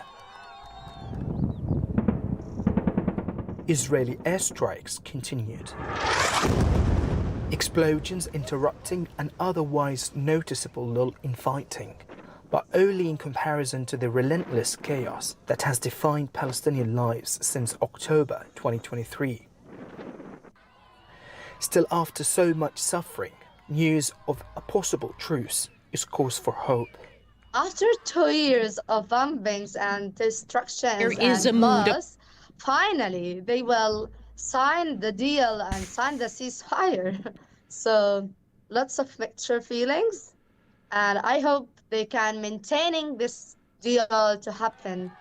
For exhausted Palestinians, Absolutely, beyond exhausted, unimaginably exhausted. Anything that will stop the ceaseless killings is going to be welcomed by the population. And for you to judge that as, oh, low-key, bro, because long-term you're just going to be the same like the West Bank, if not worse, is, your privilege speaking from the comfort of your own home.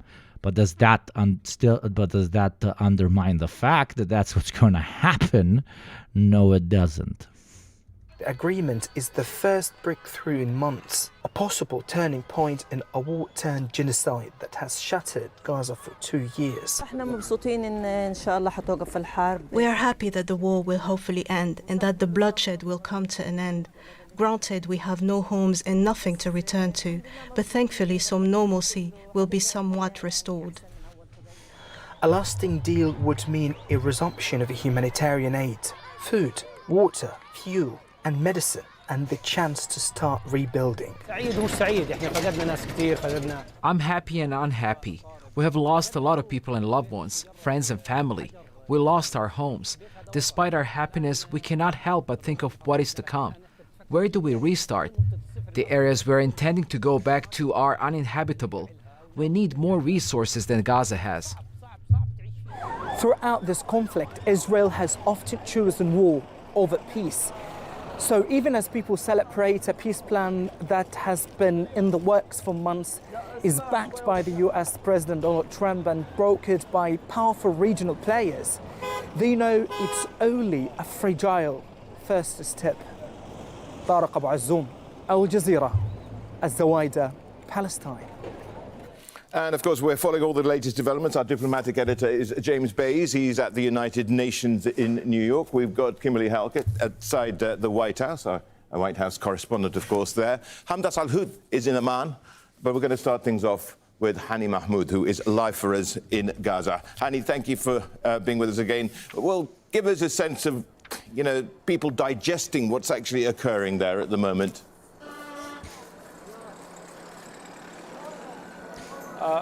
Urshad, we've been speaking to people here on the coastal road. It's already dark now, and the majority of them are disappointed. They feel they've been let down. They thought they were going to be walking back to their homes in Gaza and the northern part of the city, but that did not happen. It did not happen because the Israeli military did not approve the return of Palestinians into to Gaza City and the northern part of the Strip, creating much of the intimidation and creating much of the fear on the coastal road itself. Gunboats approaching the shores fired at people, the fighter jets that hover at dangerously low level, the drones in the skies, and the deliberate prevention of people from going back to their homes in Gaza and the north. But here's what's going on. The ceasefire brought an end to the bombs, but that's not the whole story.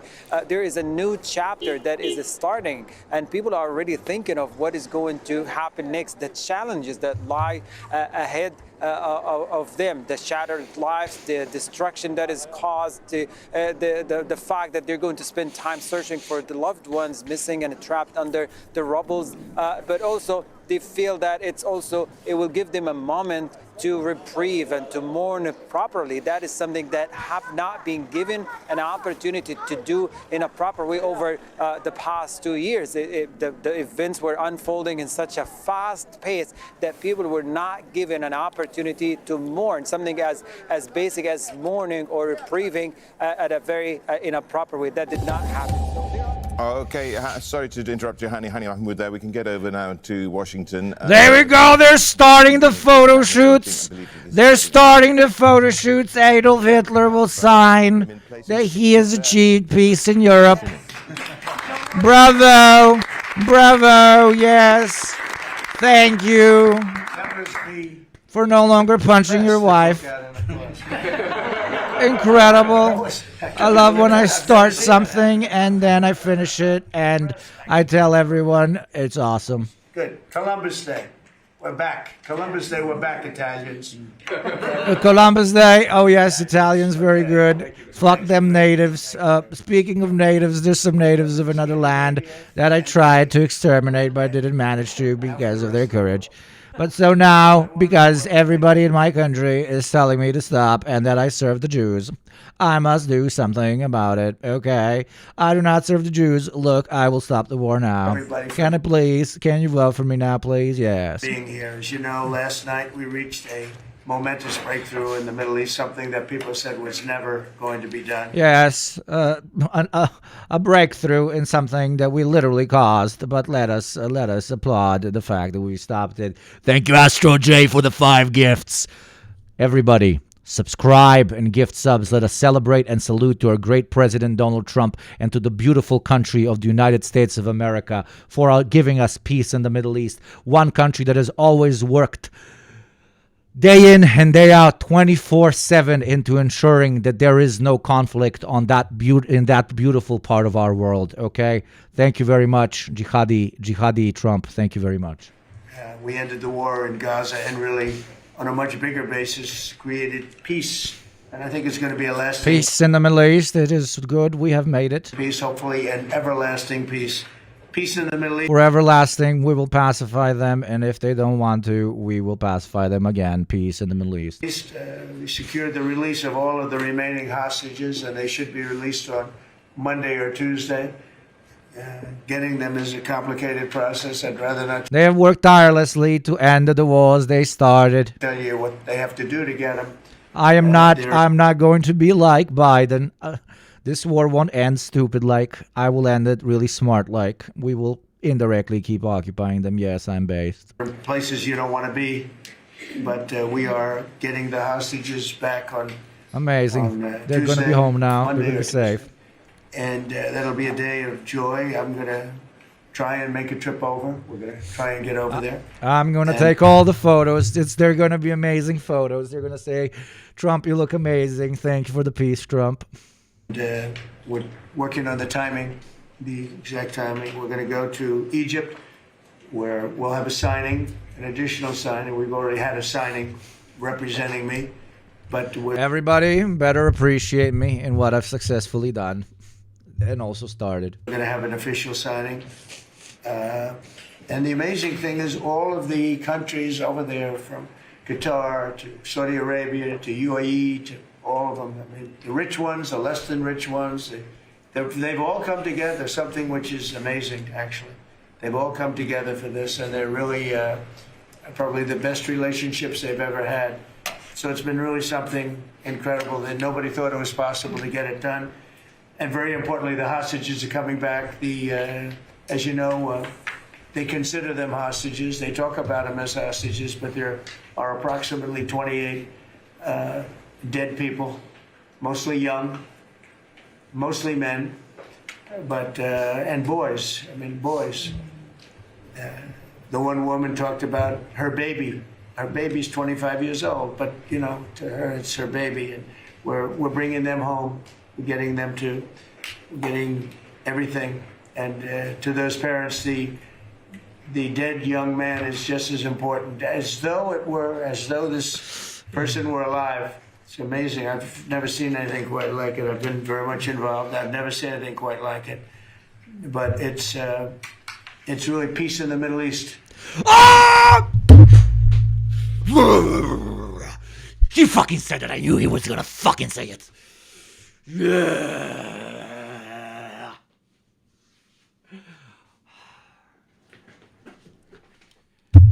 Peace in the Middle East. Achieved. Thank you, JD Bondon, for your service. America finally succeeded it. That fucking idiot George Bush, they call him Slow Bush, tried to achieve peace in the Middle East by invading Afghanistan and Iraq. But I achieved it. Me! And you remember October 7th was terrible, but also from the Hamas standpoint, they probably lost 70,000 people. That's big retribution. That's big retribution. But Crazy that he mentioned it. at some point, that whole thing has to stop, and we're going to see to it. Gaza is going to be slowly redone. You have tremendous wealth in that part of the world by certain countries, and just a small part of that. It's going to be redone by certain countries.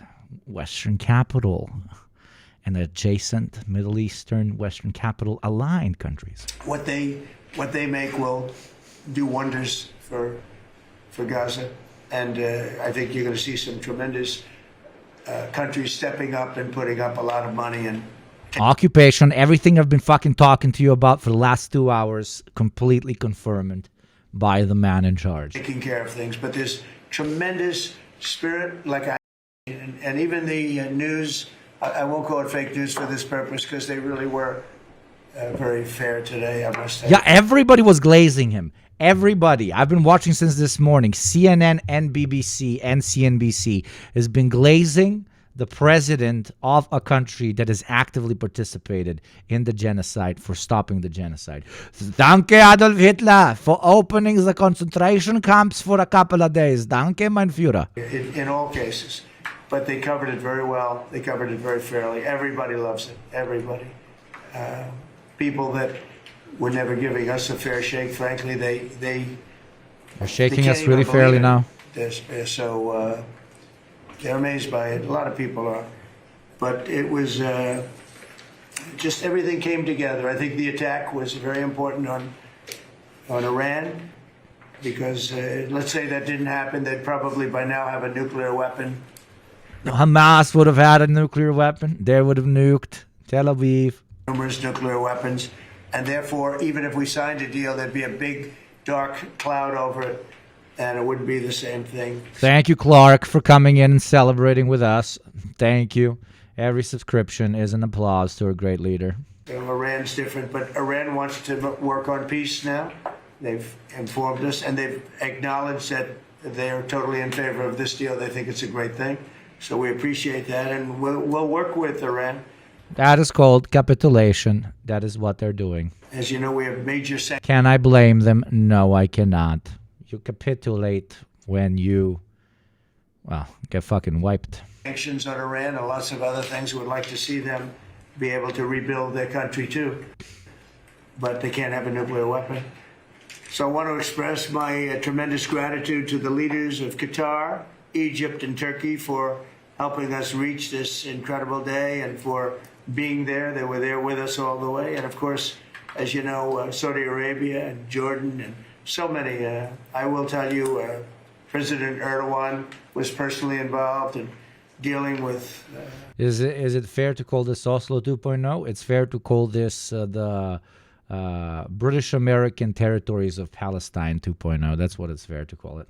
Hamas and some of the others. He's been great. They've all been really amazing. Indonesia's been amazing. Indonesia's been fantastic. Name dropping, they've all been crazy good, man. I love them guys, dude. The whole world has come together for this. People that didn't get along, people that didn't like each other, neighboring countries. And that is why you're doing it. That is the only reason you're doing it. Because the entire planet, including most Americans, have come together and screamed for months upon months upon months that they will not allow somebody in their country to govern them unless they do something about the genocide in Gaza. Remember the 4th of November. No, remember, you guys, no matter how bittersweet it is who made that happen. Everybody who was sweating and bleeding in the fucking streets, in the fucking flotillas, in the fucking internet. Yes, we have done our tiny, tiny, tiny part as well. That is what forced these people into giving the Palestinians a temporary, bittersweet respite. So thank you. Thank you, Scarlett, for the subscription. That frankly didn't like each Especially the subscribers. The subscribers, they made peace in the Middle East. Thank you to my child soldiers. Without them, those from Indonesia, those from Europe, those from the third world, the first world, and the minorities of the first world. Thank you, peace in the Middle East. each other, but now it's just this moment in time. So we look forward to welcoming the hostages, like you can't believe, home to their families, and that'll take place early next week. We hope Monday or Tuesday. Is it fair to compare this to this? Yes, it is. It is. It is. General government. The general government, formerly the general government of the occupied Polish region, was a German zone of occupation established after the invasion of Poland by Nazi Germany, Slovakia, and the Soviet Union in 1939. The newly occupied Second Polish Republic was split into 3 zones and so on. Yes, they're just not going to split it into any zones. They're just going to fucking control the whole thing. All Americans should be proud of the role Which that will, of course, not kill resistance in the long term. Nobody is saying that. That is inevitable that resistance will spring back up. But at the current moment in time, that is what it's looking like. our country has played in bringing this terrible Scarlett. conflict to an end. And I want to thank, some of the people, JD, you were fantastic. And Pete, you were great. Marco was fantastic. Some of you were very much involved. I'm looking around. So indirectly, I think almost everybody in this room was involved. Susie, I want to thank you very much. You were incredible. You've done an incredible job. So, and yes, John. Leave it to the Americans to start a problem, then not really solve it, just postpone it for tomorrow and say that they saved the world. Peace in the Middle East. JD Bondon, thank you, Donald Trump. What you've done was invaluable. CIA, John Ratcliffe, and he's done an incredible job. So I want to thank you all, and if I'm missing anybody, I apologize. But America's fucking cooked. We will never be silent about Palestine and the genocide in Gaza that are government funded. That is exactly what you need to do. You need to remind everybody to not congratulate the current American State Department for this so-called peace deal. You do not congratulate a husband who has been beating the living shit out of his wife for temporarily stopping the violence in the house while forcing her to live in the toilet. This is what has happened now. Do not congratulate the bully for simply being like, yeah, I'm not going to bully you, but I'm also going to lock you up in the locker. You understand? you've been amazing. That would be a bannable offense in chat as well. And then you have Steve Witkoff, who worked so hard. And you remember we settled 7, this is number 8, we settled 7 wars or major conflicts, but wars. That we have also started. The American narcissistic, fucking exceptionalist psychopathy always surprises me, day in and day out. And this is number 8. And the one that I thought would be maybe the quickest of all would be Russia. His Ukraine. problem. I think that's going to happen too. Is But big. in the Is meantime, big they're out. losing about 7,000 people a week, and that seems pretty bad. They're losing mostly soldiers, young soldiers. They go out to war and they're getting killed. And while it doesn't affect us in a lot of ways, we've got a big ocean in between. You don't want to see that happen. It was a big mistake. That war should have never happened. It would have never happened if I were president.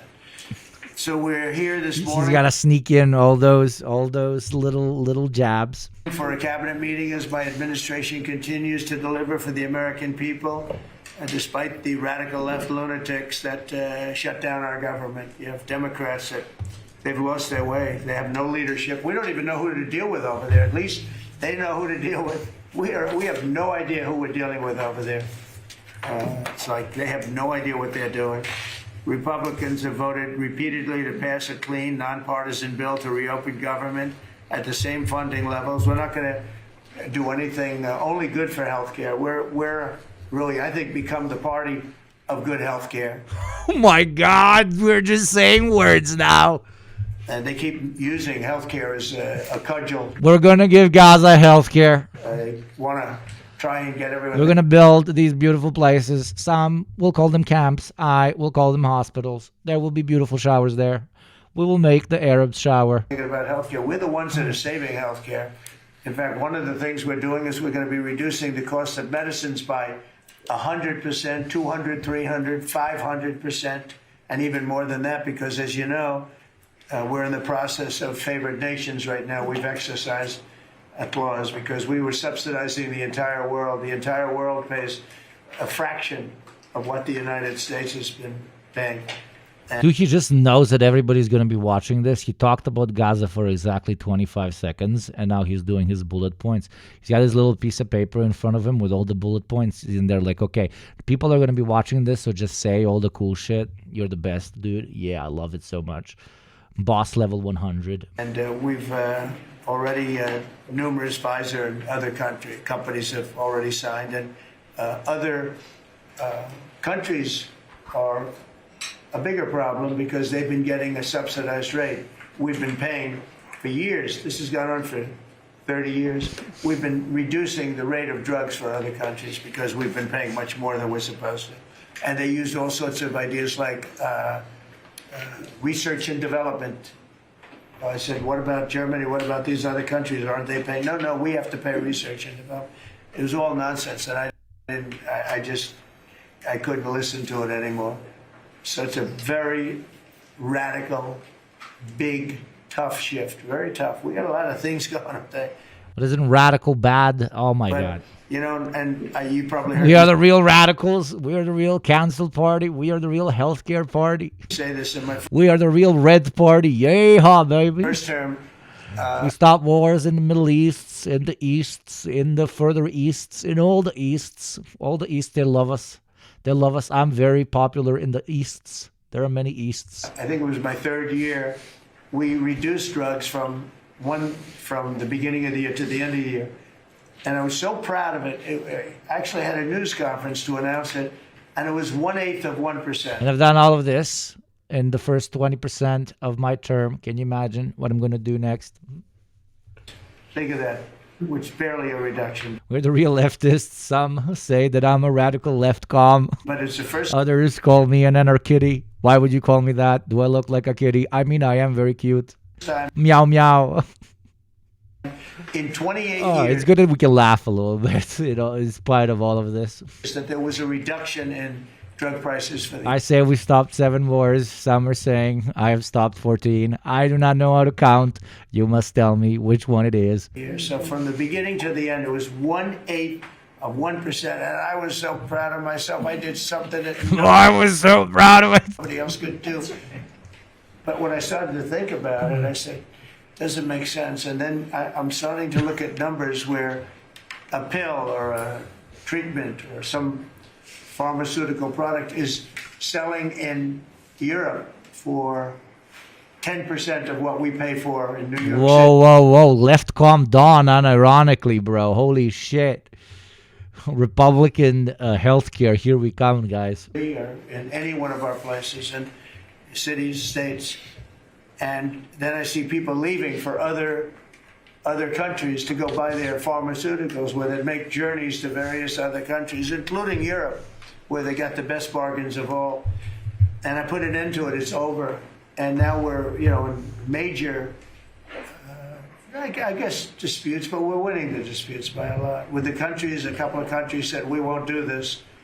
I said, well, it's unfair that we're paying 10%. We are the real revolutionaries. Some call me an ML. Others call me an anarchist. I don't know. Just saying. We are revolutionaries. Yes. Peace in the Middle East. And, you're paying just a fraction of what we're paying for the same product made in the same plant.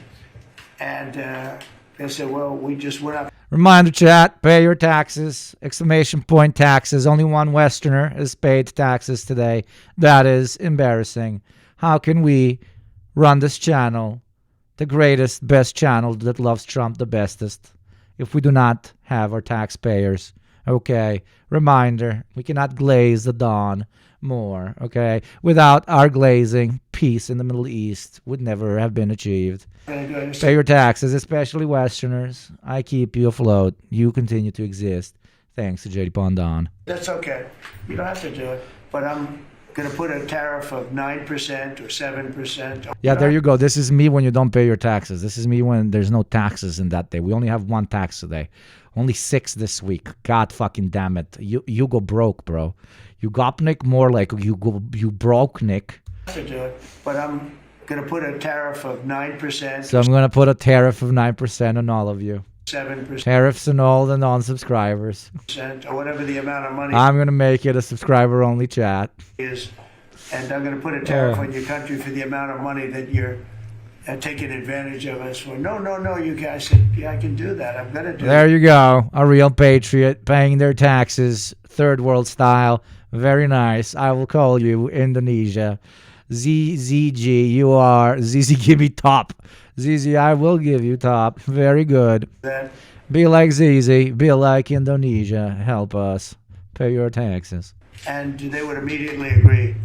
And it'd make the tariff substantially more than the number we're talking about. And they would immediately agree. So we have the consent, I think, Bobby, of every country, essentially. They know that if they don't do it, we're going to put a tariff on for double the price, and then they're going to do it. So we never had that before. You never had anybody in here that knew what the hell they were doing, I'll be honest. It really makes me angry. Because for years and years, and this started many years ago, and basically we subsidized the world. So this is going to have a huge... Very good. You see how you're subsidizing the world. Okay, cynical Chris, redistribution of subscriber wealth. Thank you very much. Showing us that only third worlders pay their taxes, Westerners. It's the same way Trump says, hey, Europe, we have been paying for everything.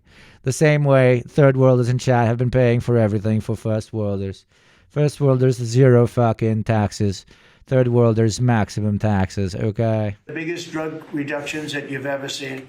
And they're already, I guess they're starting to kick in, but we've made deals with things are worse than ever. Companies and we're going for the full bore. We want whatever the price is. So that would mean that the world price, because the world is bigger than the United States. Oh my God, no it is not. Shut the fuck up, Don. More people, but the world price will go up a little bit and our price will come down a lot. So if a pill sells for $10... I really want to see a world, I really want to see the world just take more opportunities away from the table of the United States and give those opportunities to China. Because right now the U.S. economy under Trump and the Republicans needs to be micromanaged big time. The Republican Party needs to be destroyed, and the only way you do this is you take away their toys. Welcome to my stream. I think you will like it here a lot. $100 in London and $100 here. The pill will go to $20 in London. Except when we glaze our us. king, our lord, our boss. The right way. And shake based. Going to be. Wait, we have talking heads. Wait 1 second. Talking heads coming. Keep the taxes coming. Keep the taxes coming. Because you always have a talking head. Look, when we pop this up like this, okay. Then there's a talking head right here. Okay, there's a talking head right here. There's a talking head right here, and there's a talking head right here. Okay. To do with the fact that the Nobel Prize is set to be announced on Friday. He's been keen to get one and has made no secret about that. So that may be why he is projecting peace in the Middle East, although, as you note, it is a very fragile ceasefire that is currently... Have you seen all that footage of Israelis literally saying we think that Donald Trump should get the Nobel Prize? Have you seen that shit? There's still a lot of work to be done. Having said that, what we do know is the U.S. president is in a bit of a celebratory mood. You heard him there thanking not only his team, which involves the Middle East envoy Steve Witkoff, as well as his own son-in-law Jared Kushner, who kind of came out of political exile in the summer to help push this over. What we also know is that he has thanked his... I want a medal. I believe that I deserve a medal for everything I've done. Give me a medal. Actually, Egypt and Jordan and others. But we've got to, it's an important thing that internationalization levels the playing field.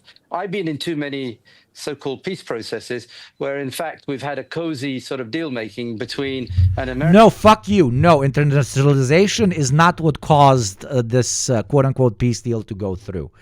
The only reason other countries started pressuring the United States into doing what it needed to be done is because everyday working people went out there on the streets and made it very, very clear that they will never give their fucking political support to somebody who is being quiet on the case of Palestinian genocide.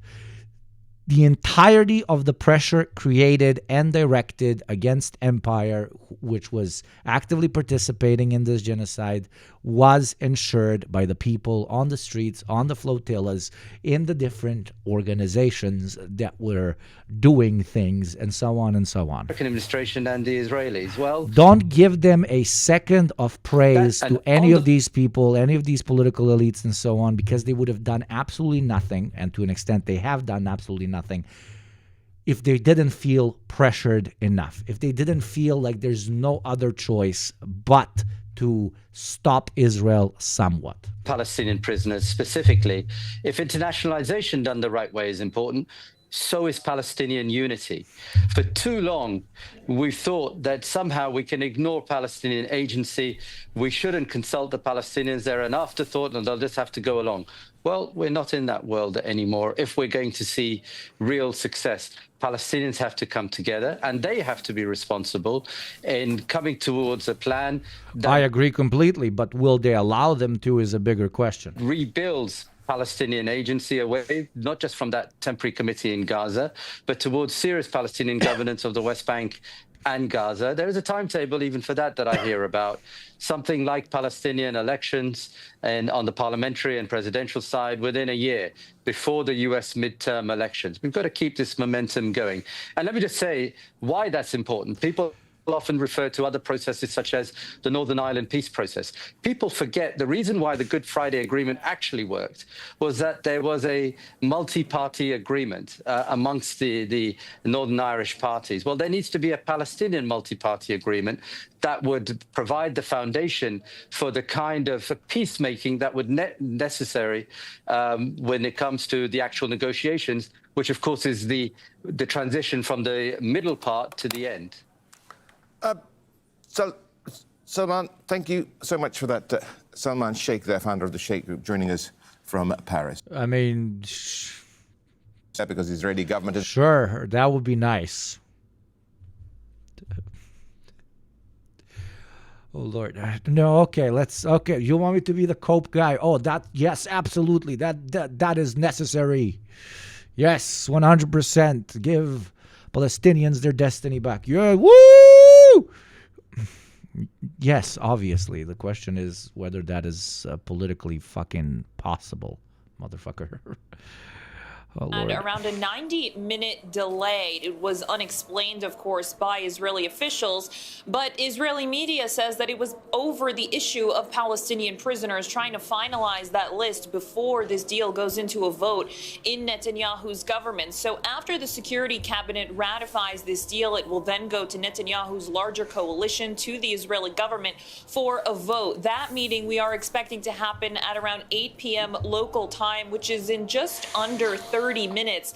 And that's when the Israelis will sign this deal, and they will have to have everything else figured out in terms of the list of Palestinian prisoners who are going to be released then, because 24 hours from when it's signed, that's when the ceasefire is set to begin. That's when Israeli forces are set to withdraw to that initial line as outlined in those maps. And then 72 hours later, that's when Hamas is supposed to be handing over the captives from Gaza, the ones who are alive at least, which President Trump just said could happen on Monday or Tuesday. Also, he's got to get an agreement from the this cabinet as well about this deal.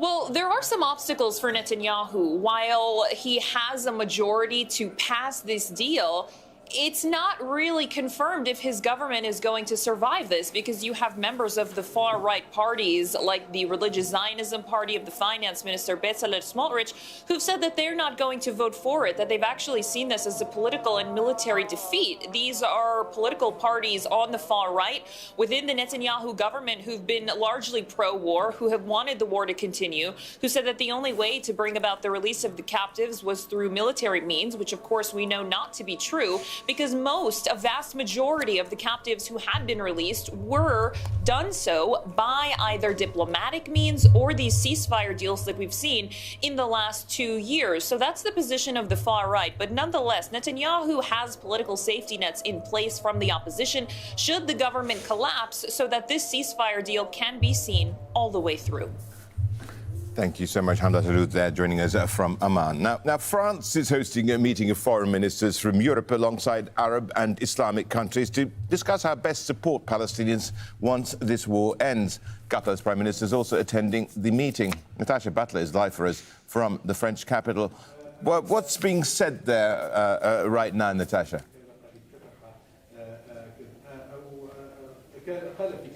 Well, ministers are currently meeting behind closed doors, but we did hear a little bit earlier from the French President Emmanuel Macron, who opened this meeting with a few words. He said, look, this is an historic occasion, because this meeting was actually pre-scheduled, but it now comes just hours after the ceasefire deal. Of course, everyone here to repeat really myself. senses the sense. Photo shoots, photo shoots, photo shoots. We haven't done anything about this in 2 years. Over 70,000 dead people and an inhospitable, barren, apocalyptic wasteland. But it's time for photo shoots. Oh, it's time for photo shoots.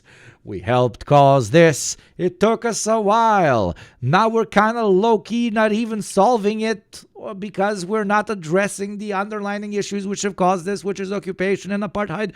But we will tap ourselves on the back because we hope that you will vote again for us, because you are a stupid, fucking idiotic monkey that likes slinging shit and eating it from time to time. Of momentum. That has certainly given new impetus as well to the talks and the discussions. Everybody concentrate on our photo shoots and vote again, vote again. We solved the problem you kept pestering us about. The aim of the meeting really very much looking at what's next for Gaza. In fact, the French Foreign Ministry is calling it Gaza the next day. They're looking at the sort of thing. We are talking about the future of Gaza, but there's no Palestinians in any of those meetings. That are going to be needed on the ground. We're talking about political solutions, the two-state solution, of course, but also reconstruction, rebuilding, stabilization, security. I would love to be proven wrong and we get an actual Palestinian state out of this, but what fucking planet is Macron living on? For Gaza to one day be a normal place again and people to have a better life and Israelis to be safe. But yesterday was a human story. And because of the work you put in, and honestly, not only is there no other leader in the world that could have put this together, Mr. President, but frankly, I don't know of any American president in the modern era that could have made this possible. Because of the actions you have taken unrelated to this and because of who you are and what you've done and how you're viewed. And this weekend, because of that, at some point very soon, we are going to see 20 living human beings emerge from the darkness into the light for the first time in 2 years. And that is because not only were you used the credibility and the power and the prestige of this office and the relationships you created, and you committed yourself to making it happen. And I think, even if we're talking about the hostages, like fucking more than half of them are dead. This should have been done so long ago. And so differently. What the it will go down as a historic moment in the history of our country, and something our country should be very proud of. That we have a president that's committed to not just peace, but to the human aspect of reuniting these families. My last point on this is just a couple of days ago, Secretary Lutnick hosted us all, many of us, at the Kennedy Center. And we have these families, we've interacted with them for so many years, for 2 years now. And the stories are heartbreaking, both whose families are alive and those who are deceased as well, who want their relatives back so that they can complete the process of grieving. And we had all hoped that perhaps that was the day that we would have an announcement for them on the anniversary of the 7th. But I know you were able to speak to some of those families last night. And yes, and we sped run it because Nobel Peace Prize. I won it right now, yesterday. Dude, it would be so funny if Greta Thunberg gets the Nobel Peace Prize. Trump might actually kill the lady. Trump might actually fucking order her immediate assassination. I just hope that would be that. I would love that so much. But it would be scary if Greta gets the Nobel Peace Prize. There's like a 5% chance that Trump just says, "Okay, a peace deal. We don't want it. Nobel Peace Prize. You caused this. Israel, please continue bombing." The whole nation understands how incredibly proud they should be of their president and of that was Swedish bias. Their country for the role that they've played. And I don't want to let this moment pass, Mr. President, without also noting the incredible work. No, I would not love the bombardments to continue, Kobashi. Come on, now you're up my ass. I would love Greta to win, but there's still a 5% chance that if Greta wins, Trump gets so jealous that he just murders a couple of hundred people. Of Steve Witkoff and Jared Kushner. They're an incredible team working together, facing some substantial impediments to even being there. I love how when we point at North Korea and, you know, we're like, look at how fucking silly this looks, this guy walking around, and then there's like 500 dudes around him taking notes and glazing him. And then you just turn on mainstream American news, and it's literally the same thing. This week, it's just the same thing. Thank you, Comrade Trump, for everything you have done. You are the greatest. You are the best. Thank you very much. Peace in the Middle East. And doing it, we just leave it at that. And they've done a great job on your behalf, Mr. President. They deserve a tremendous amount of credit. But thank you for what you've done for the world. For the world. Thank you very much, Rosa. Appreciate it. I think because we have a very busy day with all that's going on, what we'll do is maybe just a few of you raise your hand if you'd like to say something that don't talk to him all day. He's doing such a great job. So good that he could talk all day. That's the problem, right? But you know, and what we'll do is just take a few hands, and then we'll go back to getting peace done. Okay? We'll go a little bit quicker. We'll take a few questions from the press. Go ahead, please. President Trump, I just want to double down on what Marco was sharing. Glazing continues. It's such a remarkable accomplishment. Agreed that no other president could have done this. Chat, why don't you glaze me like this? Why don't you glaze me the way they glazed Trump? By paying taxes. Well, where is your glaze? But what I want to be glazed like a triple-decker cake. Is that what you call a triple-decker cake? I want to look like a glazed cake, okay? I want to look like this, okay? I want to be glazed like a glazed cake. I want to look like this, okay? And because most of you are fucking gay or whatever, it's going to literally look like this. There you go. This is a call to action to all gays in chat to gift subs right now and to subscribe themselves, okay? Because I am 100% sure this is what gay people's jizz looks like, okay? This is how you glaze, okay? That's why I love those colors so much. You love the rainbow. Because, like, it's a deep secret. I know I'm not supposed to know as a straight. As a dirty straight, I'm not supposed to know. But I know your secrets. I know what the global homo cabal is really about. So if you don't want me spreading the very correct information that your jizz looks like a rainbow, you better do what Top Scruffy just did. Thank you, Top Scruffy. We salute your gay ass. Thank you very much. Oh, the most insane fucking sub pitch I've ever done in my life. What the fuck? Why did this grow? The screen is increasing. The glaze is spreading. Incredible. You are our B king. Thank you. But I don't. The bisexuals don't get the rainbow jizz. You gotta be fully dedicated to the gay bit. Okay. Set the groundwork. Sub or your glaze is rainbow. Literally, right now. Right now. Taxpayers motivate the non-taxpayers to pay, okay? You're able to do that when you try. I just called them gay and one of them subscribed, okay? How the tables have turned. It is the highest form of compliment here, okay? This is gay tax. I want a gay tax, or I will tell everyone this is what your jizz looks like. I'm waiting. It's too quiet. Chat isn't purple enough. Where is my gay tax right now? Do you want me to make taxation for gay people 30 gift subs? Okay? Higher than Westerners. Do you want me to do that? Okay? Do you want me to do that? Some are saying that in my government, I'm supposed to do that. We shall tax the gays out of existence. Increase the tax on the gays, and they will stop saying they are gay. Chip Ninja, thank you very much. Thank you very much, Chip Ninja. Office on January 20th. Yeah, I'm really thinking about it. The gay tax in Ugopnik Twitch chat. It's going to be beautiful. It's going to fund everything. Okay. You made 100. The actual jizya. Yeah. We will tax the gay out of you. 80-degree turn in our military strength with. Oh, who gives a shit?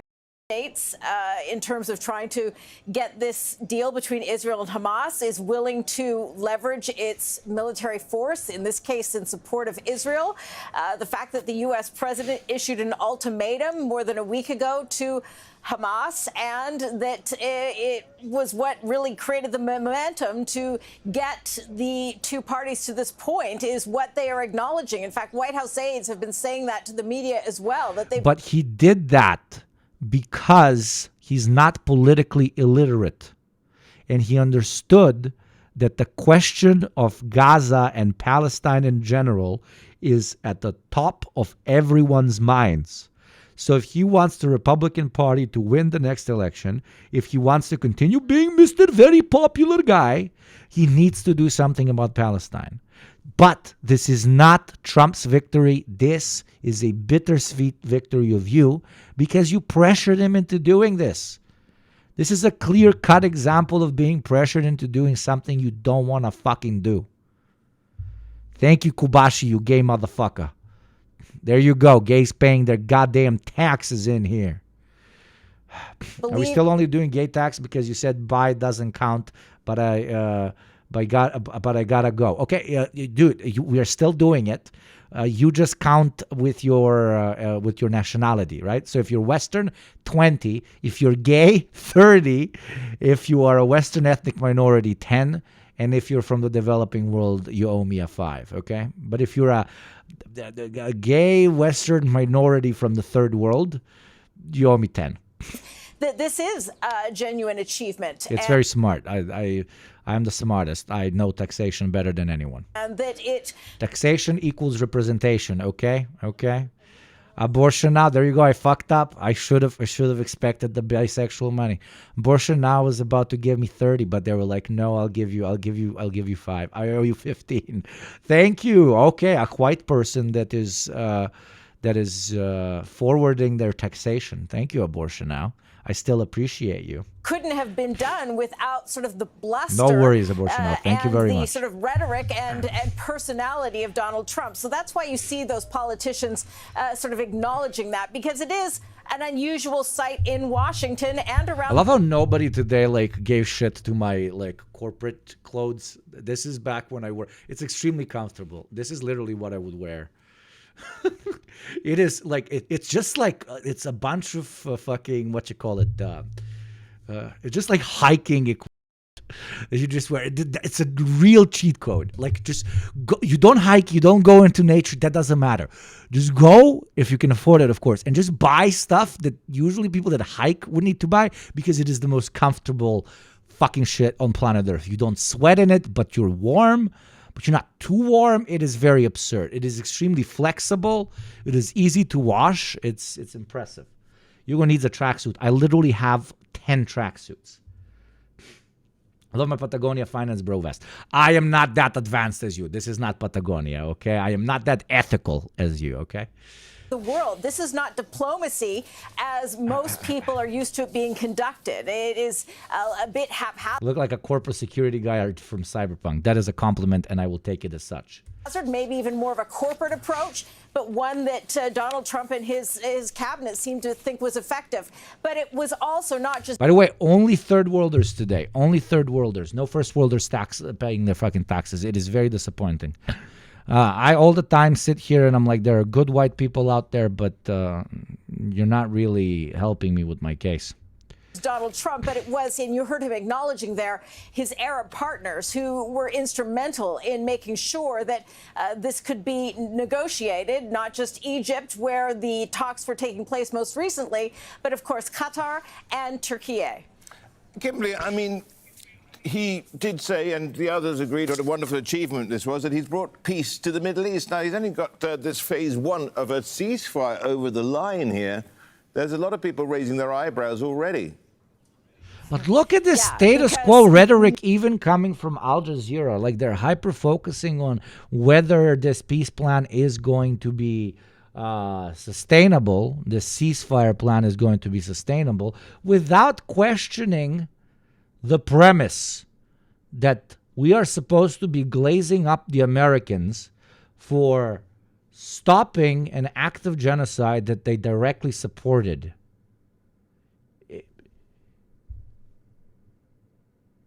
I don't know if other communists in the other streams, I really hope they are properly paraphrasing this for you, but please don't glaze the United States of America for this. It's mind-bafflingly stupid to do so. It's insane to do so. We all know how fragile peace can be. And it is too late. We must glaze Donald. Well, the U.S. president seems to think he's solved a problem of some 3,000 years. We know that the problem hasn't been solved just yet. In fact, nothing has been implemented. There's just an agreement in place. But as we've been reporting, Israel is still very much a military presence in Gaza. And we know that it has not... And it will continue to have it if this particular peace plan is pushed forward.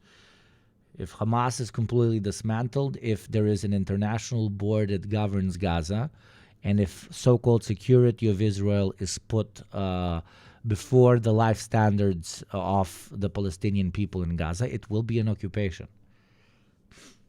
The options with this peace plan is occupation of Gaza or occupation of Gaza with an act of genocide.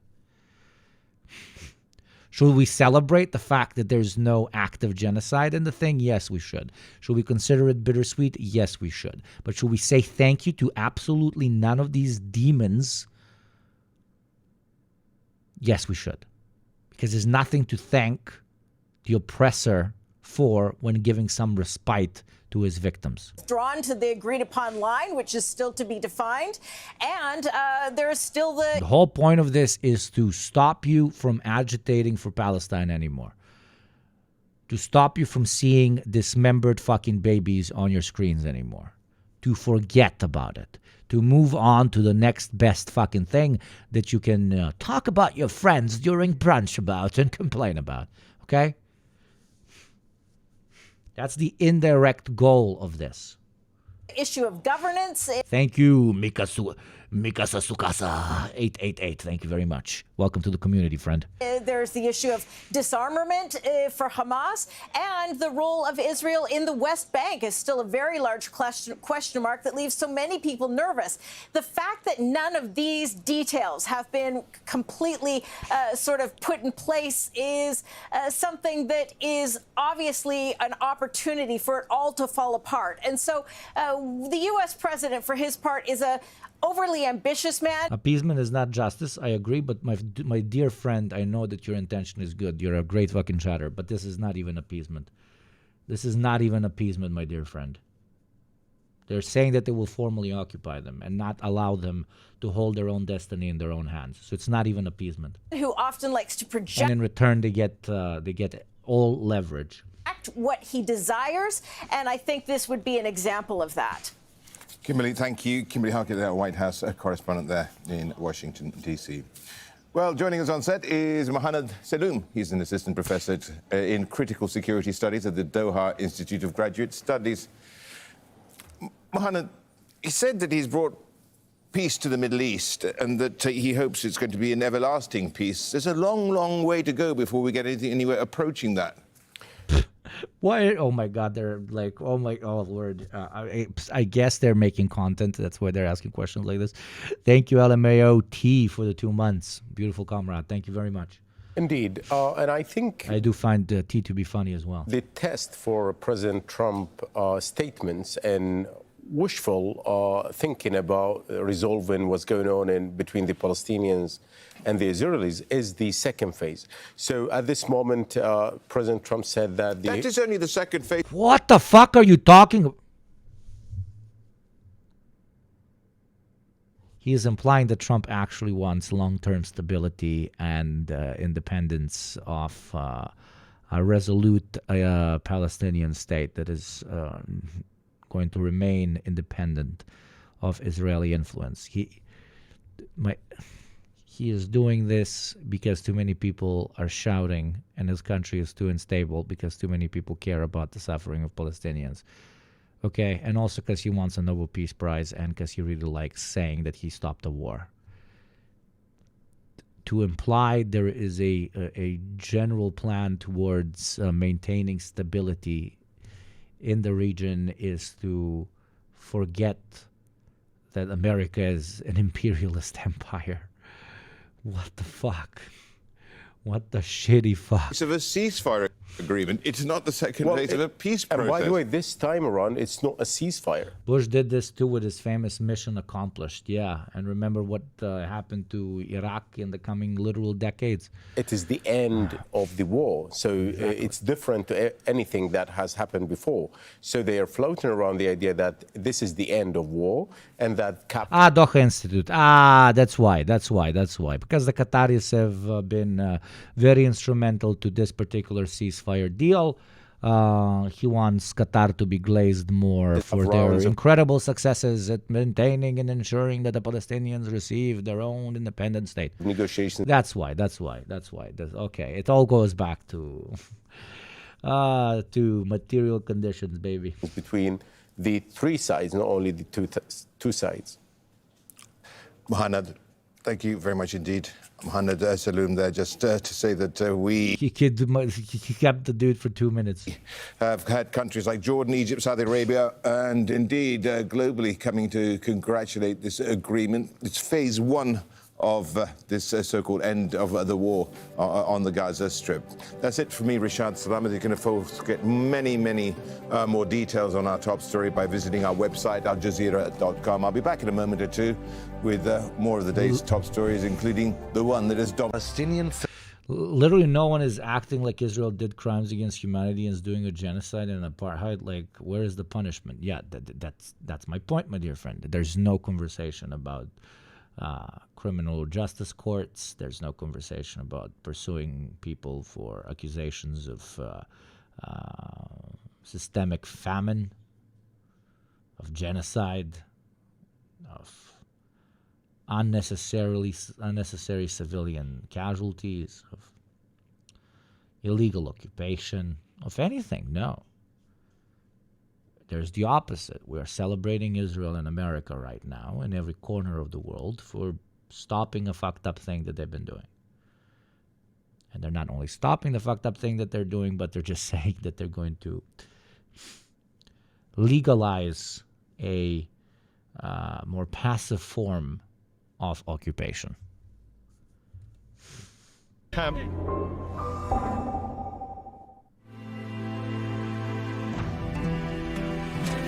Okay, what, fucking ads for Turkey? No fucking way, bro. To dictate what their future and the future of Gaza looks like.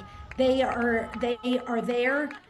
And over on BBC, it's like all just coverage of Israel, Israel, Israel, Israel, Israel, Israel, Israel, Israel, Israel, Israel, Israel, Israel, Israel, Israel, Israeli POV, Israeli POV, Israeli POV. Daniel, thank you so much for being reached here. Your assessment of the moment we've actually reached here. Relief, Matthew, features very highly. You've got to think that the Palestinians in Gaza, after the relentless destruction, killing, starvation and displacement, could be waking up at least not to drones in the sky and to being Sure, I agree. able to begin to piece those lives back together if the assistant comes in. The families of the Israelis and the Israelis themselves being held, huge relief. Palestinians who will be coming out of Israeli prisons, having often served long sentences, put away by military tribunals. But without being the skunk at the party, huge questions looming. Yes. Has he... A fellow skunk at the party. That's what we should refer to me and my chat as. We're the party skunks. I do like to fart, I have to admit. Do we call it a fart when a skunk releases gas, or do we call it an attack? Is it a fart? Do skunks fart, or do we call it something else? Do skunks fart, or do we call it something else? Skunks spray a foul-smelling liquid from the perianal glands. If it's coming from the anal, it's poop. As a defense mechanism, which is distinct from farting, though they do pass gas like other animals from normal digestion. So you're telling me that skunks can fart, but it's not going to be a spray. The skunk spray is an oily, sulfur-based secretion primarily composed of what I'm not reading that thing, and another thing I'm not reading that serves to deter predators, not a gas released through flatulence. So you're telling me that they can also fart. That's so funny. Like skunks can also fart. I blame Cartoon Network low-key and shit. Cartoon Network skunk. What did they have? This skunk, okay? Because this skunk would fart. Pepe Le Pew. Pepe Le Pew. Okay? Pepe Le Pew. Pepe Le Pew. Le Pew Pew. Pew Pew. Farting. Pepe Le... No. I don't know. Somewhere where he farts. Does he fart here? Where are you, my studs, dear cat of love? All over I am looking someplace for you. Where does it that you are secret? No, he doesn't fucking fart there. Because he definitely releases a gas, and I remember the thinking that that's why it's a gas. And wait, was he constantly trying to fuck like another skunk or a cat? Because that would be weird. Intimacy is difficult at this stage. She is surprisingly strong. The fuck? It's a cat, so he was constantly trying to fuck a cat, which is like bestiality, right?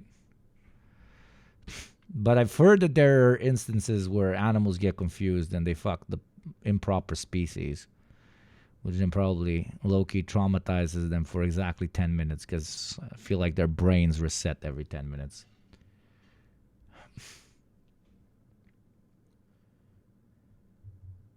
Thank you, R5X. Thank you very much. The cat usually got a stripe painted on it through unfortunate circumstances, so he always thought it was a skunk. Now you're unlocking some memories. They stomp and point their butts at you when they get mad. The joke was that the cat got a stripe painted down its back and then Pepe Le Pew loved them. And the skunk is a French person. I said the F word, shit. Fuck. Is that against TOS? I said the F slur. French. Even the list of prisoners to be released been agreed. What will the Israeli withdrawal line be? Will, wherever Israel withdraws to, staying in a lot of Gaza, perhaps at least 50%, on the day of the hostage release, will that be the final line? Will Israel simply stay, maintain its presence, occupy Gaza as it did for so long, prevent humanitarian assistance coming in? Will there be a border without Israelis between Egypt and Gaza? And then those bigger questions. Are we simply going to go back to a permanent occupation, an apartheid regime, the West? First journalist, 3 hours in, chat. 3 hours in, first journalist asking these questions. The first one, including on Al Jazeera. On Al Jazeera, they didn't ask these questions. And now I realize why. Because Al Jazeera is fucking Qatari, and the Qataris need to sell this as an absolute massive W. Holy fucking shit. Motherfucker. Yes, that's why. I was so confused, and I'm answering it to myself right now. Al Jazeera has to sell this as a pure W. And that is why they're not asking these very, very, very, very important points. Bank only getting worse as Israel continues quite relentless military operations there, which of course is what produces insecurity. You list, and it is a long list of all the areas of concern, and a lot of those areas have to be still thrashed out. We're only at the beginnings of this process. Israel's foreign minister did an interview today on Fox News where he said that they had no interest of restarting the war once the hostages had been released. That, of course, is another really big fear in Gaza. Do you think the fact that the American president is so engaged this time, everything about this peace deal revolves around him, does that offer perhaps the best guarantee of no resumption of military action? To an extent it does, but no resumption of military action does not mean no continuation or even speeding up of processes of occupation which further disenfranchise the Palestinian population from being able to control their own destiny. So yes, two things can be true at the same time, something rarely communists believe. It may be the case, Matthew, that it's the best guarantee, and it is still a very flimsy guarantee because, of course, this isn't our first rodeo. We've been down this road before. Who is this guy? Because I want to marry him. He's fantastic. Agreed, reneged, resumed, intensified. This time around, there is some reason for cautious optimism on this narrow issue. Narrow, but really important, because when a genocide is happening, if that can be brought to a pause or some kind of closure, that's a big deal. Of course, it still leaves open the question of accountability. Does one simply move on? Or if someone has an International Criminal Court arrest warrant against their name. Yeah, but nobody's talking about that. Nobody's talking about that. Correct, friend. There you go. First guy to bring that up as well. I really like the American expression. What was it, brothers, sisters, and NBs? It was the one that is not part of rule proves rule. What was it called? For fuck's sakes, help friend now, okay? Exception to rule proves rule, da? Exception YOLO. Exception to the rule proves the rule. This gentleman that they put at the end of over 7 hours of coverage of this so-called ceasefire deal, they put them at the end, is the exception to the rule which proves the rule. And what is the rule? The rule is you do not question big success of Orange Man and Israel Man. War crimes, which applies to Mr. Netanyahu, do we move to accountability? But if that part of it can be achieved, and I think there is a real question, as I think you've already been discussing, Matthew, of Trump's attention span. Trust us isn't going to be enough. You have the Arab and regional mediating parties, Qatar, Turkey, Egypt, who are all saying, listen, we have his ear. We can get him focused on this again if we need to. So do you get that? But, and here's the but, Gaza requires an awful lot. Amounts that it's hard to wrap one's head around. You might now send your journalists in, which you haven't been able to do for an awfully long time. We might get a clearer picture of the level of devastation and destruction. Yes. God, I love this man. How great those needs are. Who pays for it? Israel destroyed it. Is it going to pay for it? Israel has assets held overseas. Will those be used? So first of all, that picture. Who will govern Gaza? Will it be former Prime Minister Blair? Really? Will Palestinians get back to governing Gaza? All of this will depend on staying focused and making sure that the pressure on Israel is maintained. Daniel, sorry to rush you, but faith in journalism restored, but actually not, because the exception to the rule proves the rule. Motherfucker! Hello, Mr. Journalist Man. Nice to meet a man of your profession that still exists. Are you an old-timey man from the 1870s? This is Daniel Levy, former Israeli negotiator that was now part of the Middle East Peace Initiative group. Great guy. God bless. We are out of time. Thank you so much. There you go. You can change. For your time. Do stay with us here on BBC News. We will have the very latest from television. I can contextualize everything about the guy, but everything he said was what I've been screaming for the last fucking 3 hours. Pure truth. But all of this can be undone if they give Donald Trump the Nobel Peace Prize, okay? even worse potential if they give Greta Thunberg the Peace Prize. Should I tweet that? Should I tweet that? If they give... Watch Donald Trump... Wait. Should I tweet that? Watch Donald abandon the ceasefire plan in case they give the Nobel Peace Prize, Peace Prize to Greta. Nah, it doesn't click. It's not good. It's a shit tweet.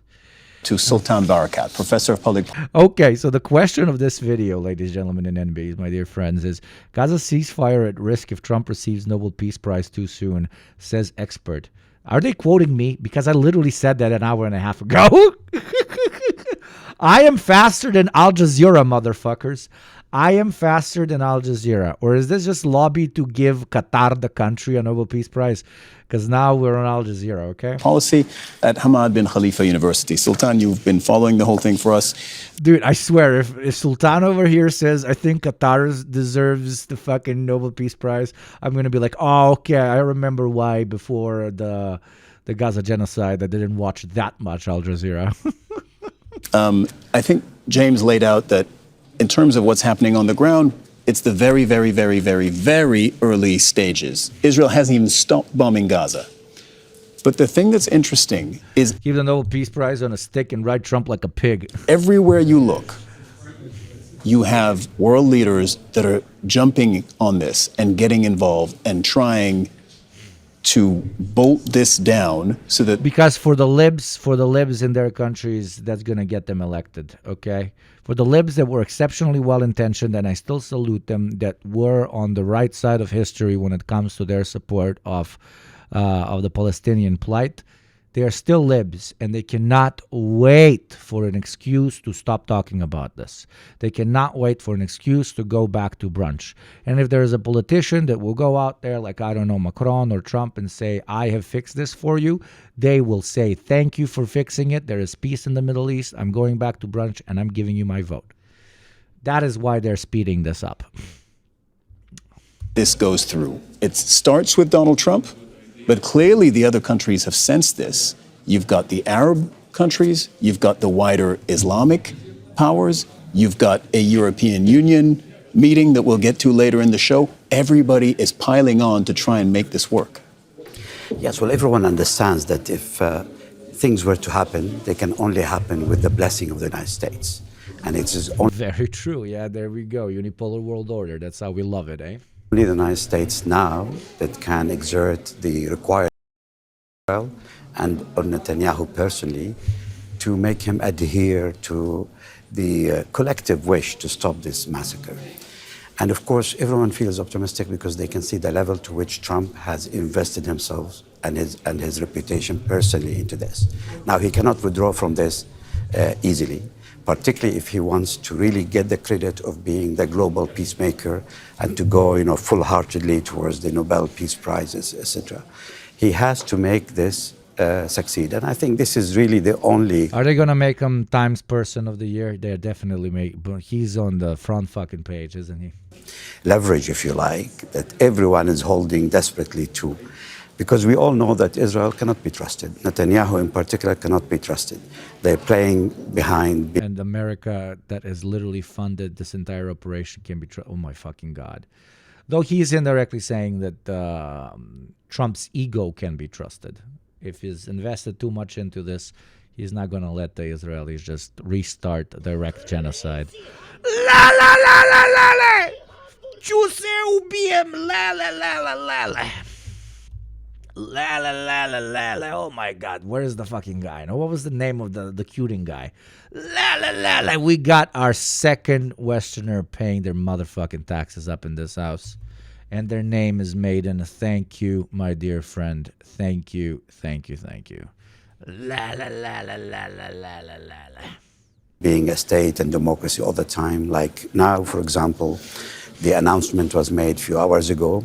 Until now, he's hiding behind that as a democracy, as a state structure, we have to go and approve it by the Security Cabinet. So a few more hours of bombing, few more hours of pushing the Palestinians around. And he's trying to get away with it. But he knows that ultimately it is Trump and it's Trump's reputation on the line, I think. Thank you, Emo Snail. La, la, la, la, la, la. Thank you very much. I think at the moment.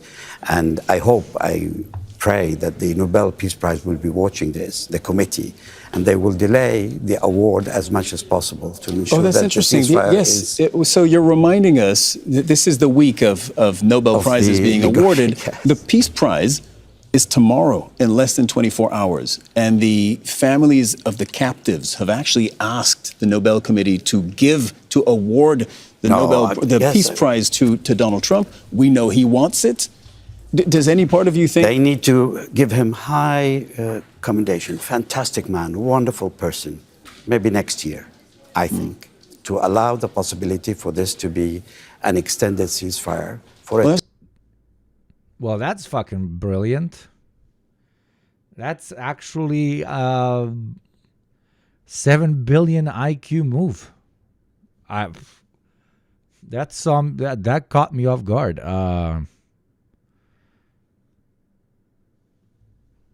They got me going like this. They got me going like this.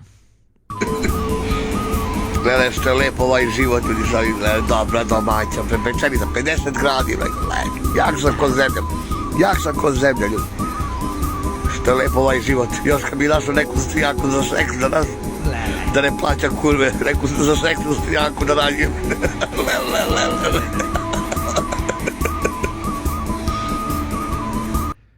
Oh, I missed this guy. We forgot about our cuting thing. Ono me gleda, ono me gleda i smeška se, rekao, lele, baba dobra, uva sam se napalio, jo, šta bi ja... He's like, lele, I saw that grandma, she's so fucking hot, I'm so horny, lele. Radio. What I would do to her, lele. Dobra baba, što bi ja roknem, opalim je, rekao.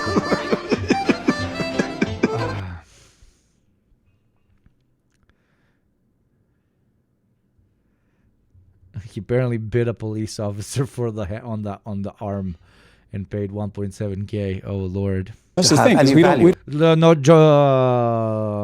Back to the regularly scheduled broadcasting. Yes, that's a fucking great idea. That's very funny. This guy's smart. For those of you who haven't heard it, let's hear it again before the lele interruption. Does any part of you think they need to give him high commendation? Fantastic man, wonderful person. Maybe next year, I think. To allow the possibility for this to be an extended ceasefire, for it to have any value. We don't have peace. Until now, we haven't seen any peace. There is no peace. And as we've just been saying, the Israeli government still hasn't even ceased fire as far as they're concerned. But rewarding him now, with all due respect, is really giving Netanyahu, yet again, a free hand the day after. And he will take it. And we know that Netanyahu is not pleased at all with this deal. He feels that this is a win for Hamas, and probably it is a win for Hamas because he has not been able to stop the war on his terms. He stopped the war. No, they're stopping the war on Israel and America's terms. There's no discussion about that. That's cope. But it is not being stopped on Netanyahu's terms in particular because his political career immediately dies the second this goes through the way it has, okay? There's a difference. On their terms from between Netanyahu and all of Israel. September last year, they came out a year ago saying, we'll give you... When it comes to their interests, let's say, at the current moment. You all the captives in return for a ceasefire. This looks a lot like the terms that he had laid out, which is that Israel had laid out, specifically the Israeli Prime Minister. Because he wanted them to surrender. He wanted them to go defeated. He ended up... That was the only way he could actually continue his political career post-genocide, because yes, he could have shown, okay, this is why Israeli sons had to die and why Israeli hostages had to die. We needed to make great sacrifices, but as you can see, the Palestinians have fully submitted.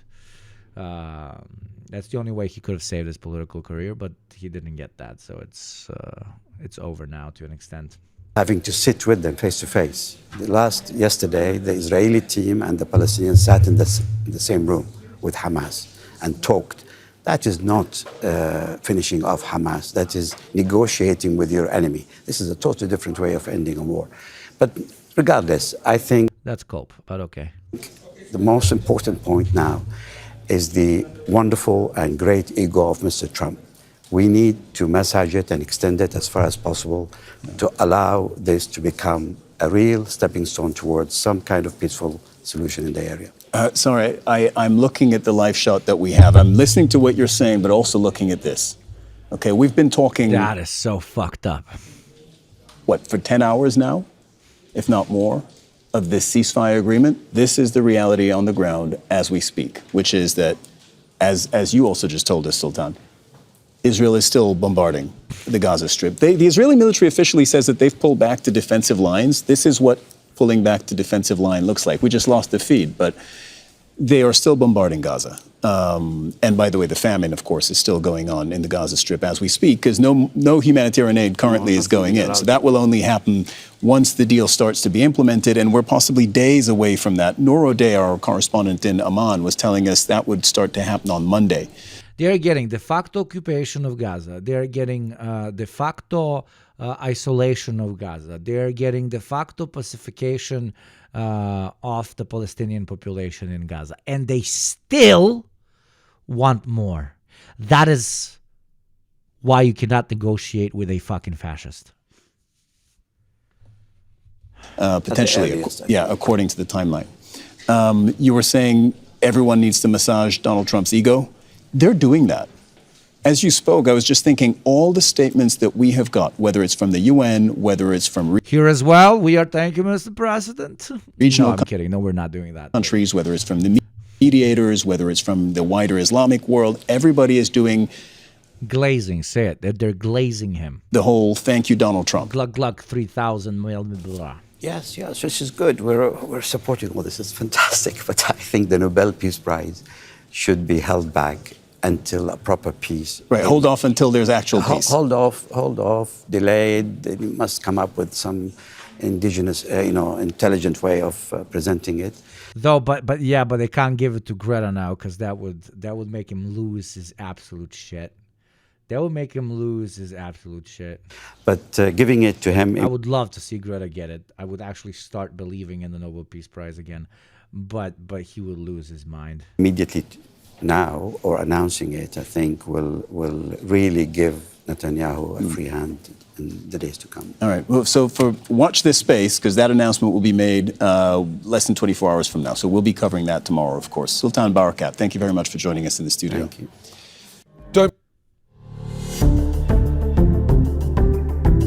Climate change or a lightning strike or something like that. Now the government is saying that this guy was part of starting these horrific fires, incredible damage, loss of life, etc. So that's a very important one to get to. Gold is hitting new heights. Iglesias' podcast, Bad Takes. She got her start in public radio, regularly appearing on NPR for reporting. Being consummated, let's go ahead and take a look at that moment. Criminal conspiracy. Okay. I'm just given. I was just given a note by the Secretary of State saying that we're very close to a deal in the Middle East, and they're going to need me pretty quickly. So he says they're pretty close to Neil in the Middle East. Neil in the Middle East. That's old. Breaking point. You got to be faster. You got to become a streamer like me. Okay. Very slow. Breaking point. Very slow. Not fast like me. Me very fast. You very slow. Mitro. Fala Mitro. Spasiba Mitro. Благодаря Mitro. Thank you Mitro. Thank you very much Mitak. Miche. Mitko. Thank you very much. Beautiful new child soldier. Very good, very good. Yes, glaze me, pay, subscribe, give money. Yes, yes, yes. The situation on the ground is absolutely dire, and the conditions for things to get worse before they get anywhere near better are rife. He would bomb Switzerland. That is correct. It is a moment of hope, both for an immediate respite for those who have survived, who have not been killed in Gaza, but it's also a moment of immense anticipation once we, the humanitarians, the humanitarian organization, are able to truly acknowledge, realize the scope and the scale of the destruction and of the work that Yes, hopefully humanitarians and journalists are allowed to go in and properly record the scale of destruction and the true scale of the genocide and how many people have suffered and died during this incredibly dark time. But also more politically literate people are like that one interviewer, like the one interviewee that we had earlier, need to make it a very, very clear point that this is not a pathway to Palestinian victory, Palestinian independence, Palestinian self-governance, Palestinian sovereignty. Quite to the contrary, this is the formalization of the complete occupation of Gaza under the guise of international law and under the guise of making things very, very civil. Very, very important point to continuously repeat. Point number 2 that you need to continuously repeat, that some of you that have been in the stream from the get-go, but I'm going to say it again for the new people, is do not glaze up absolutely anybody who participated in this these so-called peace accords, if they were directly or indirectly funneling financial and military support towards Israel during this conflict, especially not the United States of America, which has directly participated in this genocide. The bully doesn't get to be tapped on the back for no longer bullying as intensely as yesterday. And point number 3, tap yourselves on the back, especially if you've been out in the streets, out organizing, or even agitating online, because you have made the voice of Palestine far louder than it was before. And thanks to that, you have pushed the political status quo opinion on Palestine far further left, which is forced the political establishment of most of the Western world to actually acknowledge it and actually do something about it out of fear of losing political power domestically.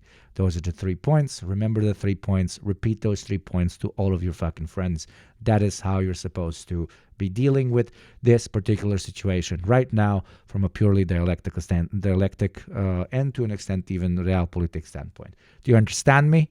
Say aye. Thank you very much, Chad. Away from formal schooling and traumatized for the last 2 years. Very quickly, what are the longer-term plans there to get these kids back into school?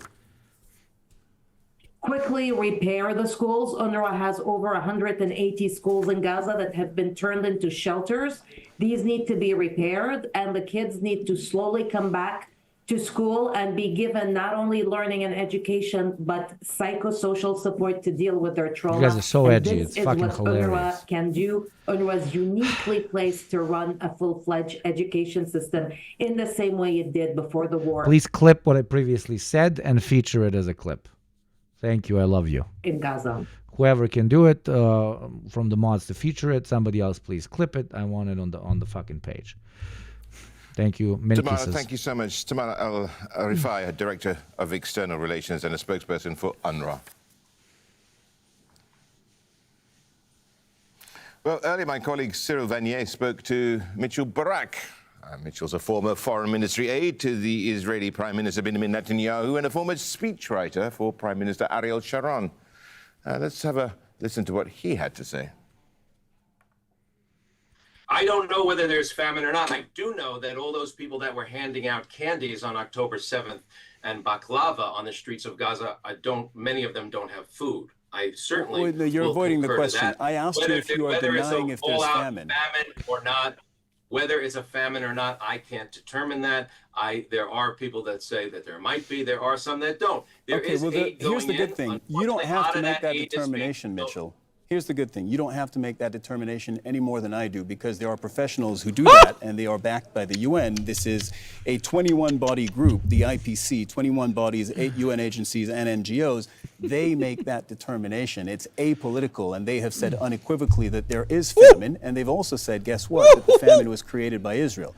There is no denying that. That means Israel has starved Palestinians to death. If it's inconvenient for you, that doesn't make it any less true.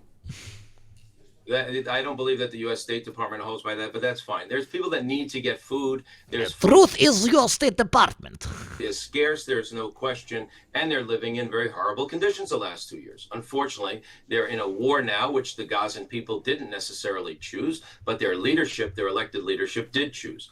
Hopefully, in this new agreement, there will be back to the levels of aid, which is about between 300 and 600 trucks a day coming in from Israel. It's probably the only country in the world that is, when it's at war with someone, is also responsible for. Oh, why do we have to listen to this again? Running Gaza. We've been listening to this for 2 fucking years.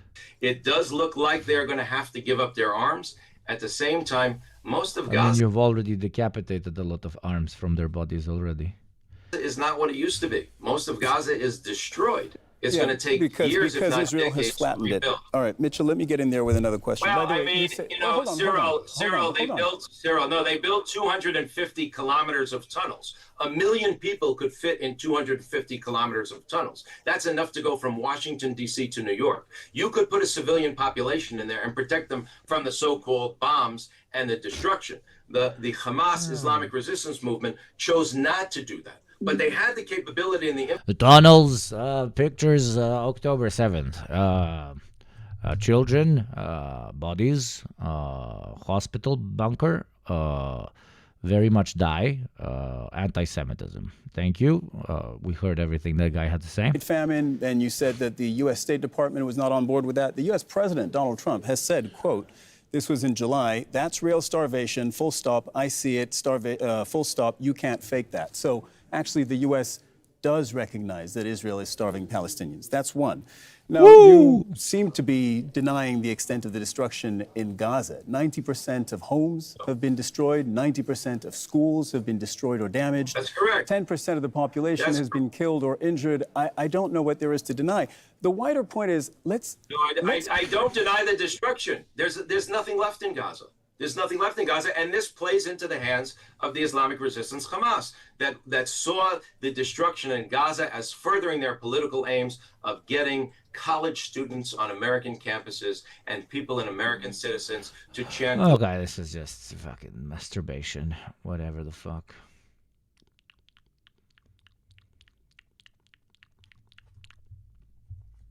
So boring. Been there, done that.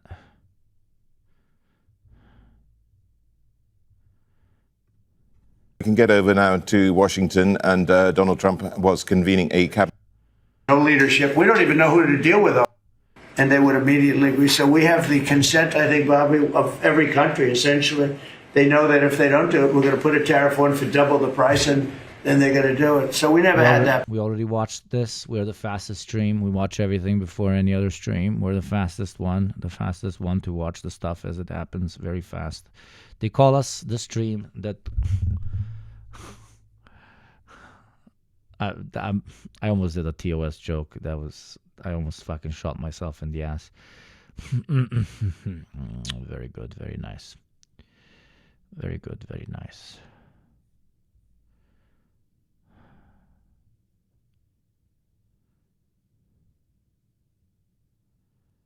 I want to see how chuds are reporting on this. President Trump announced I want to Wednesday. see how chuds are reporting on this. How much they're glazing Trump.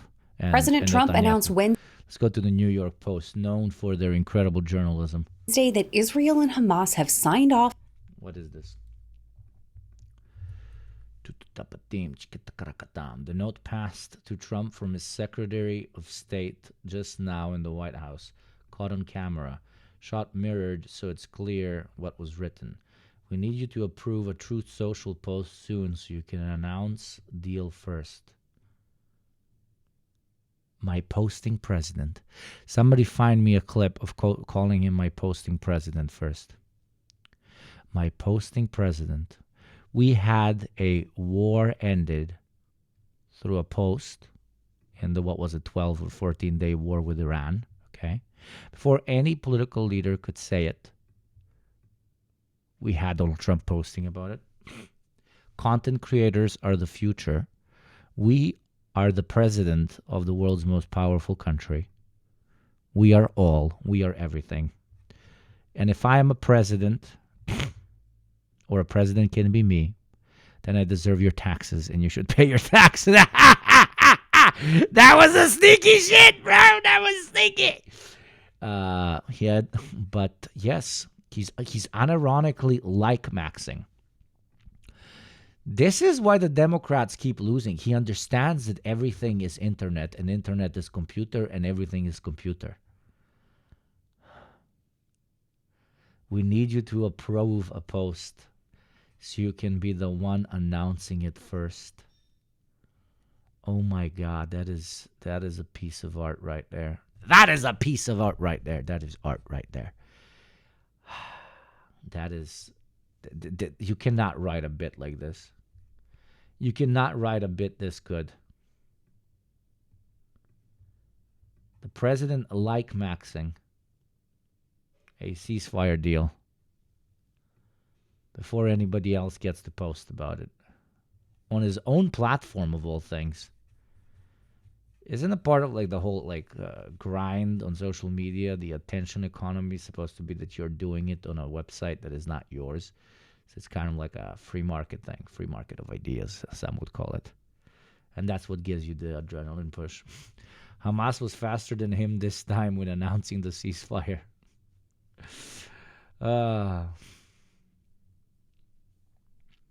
So you have like a staffer who mimicked the way Trump posts, like same style, etc. For sure, but isn't that crazy? Isn't that one of the most influential jobs on planet Earth? Isn't this guy? This is one of the most this person, the face of the. Oh.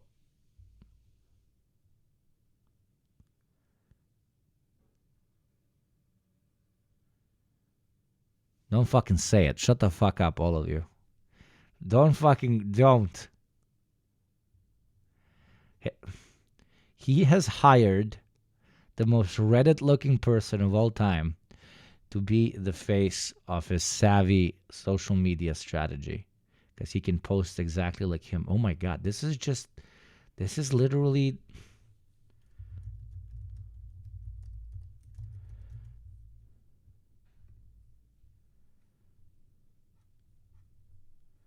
This is literally this. So this person that you're looking at right now, this person, okay, unironically just Asian bald Donald Trump,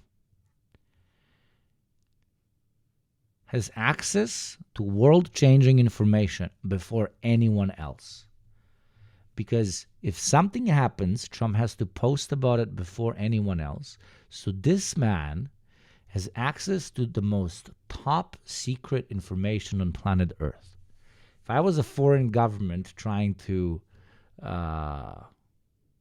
dig up dirt on someone in order to motivate them to spy for us, I would pick this guy for the United States. He's in a 90s computer game. This joke better be good, comrade internet. Come on. Not bad. Milady odd job. Oh, Lord. Looking like an evil baby. He's got that henchman build. Dude, this could be the future president of America after Trump dies. I could see it. He's got the impossible build, just like Trump. You need an impossible build to win in the States. But yeah, this guy has access to everything before even American generals get to access it. This guy knows what's going to happen before the CIA. And he earned that job by being a really good poster on the internet. Mom, you told me I would be nothing if I just posted on the internet. Well, let me show you who the second most powerful person on planet Earth is. And he got to do that only by being very good at posting. Next time, young chatters, next time your mother tells you you will achieve nothing because you just spend all day on the internet, send them a picture of this gentleman and be like, look at my idol. You don't understand the world, Mom. I will post my way into the White House. I will be the second man that has access to all of the world's information. That man has been closer to the big red button that causes the apocalypse than like 99% of American generals. We just gotta dig up like something really fucked up from his fucking browser history, and you low-key got the ear of the American president. That he would make a top-tier spy. But that's like real though. I made 110K last time. And you're not paying your taxes, Polaris? You in here telling me you made 110K from posting and you ain't paying taxes. What the hell? Why self-sabotage like this, my dear friend? Bro probably has a selfie with the red button and Trump pretending to press it like, don't. You want to see my big red button? Oh.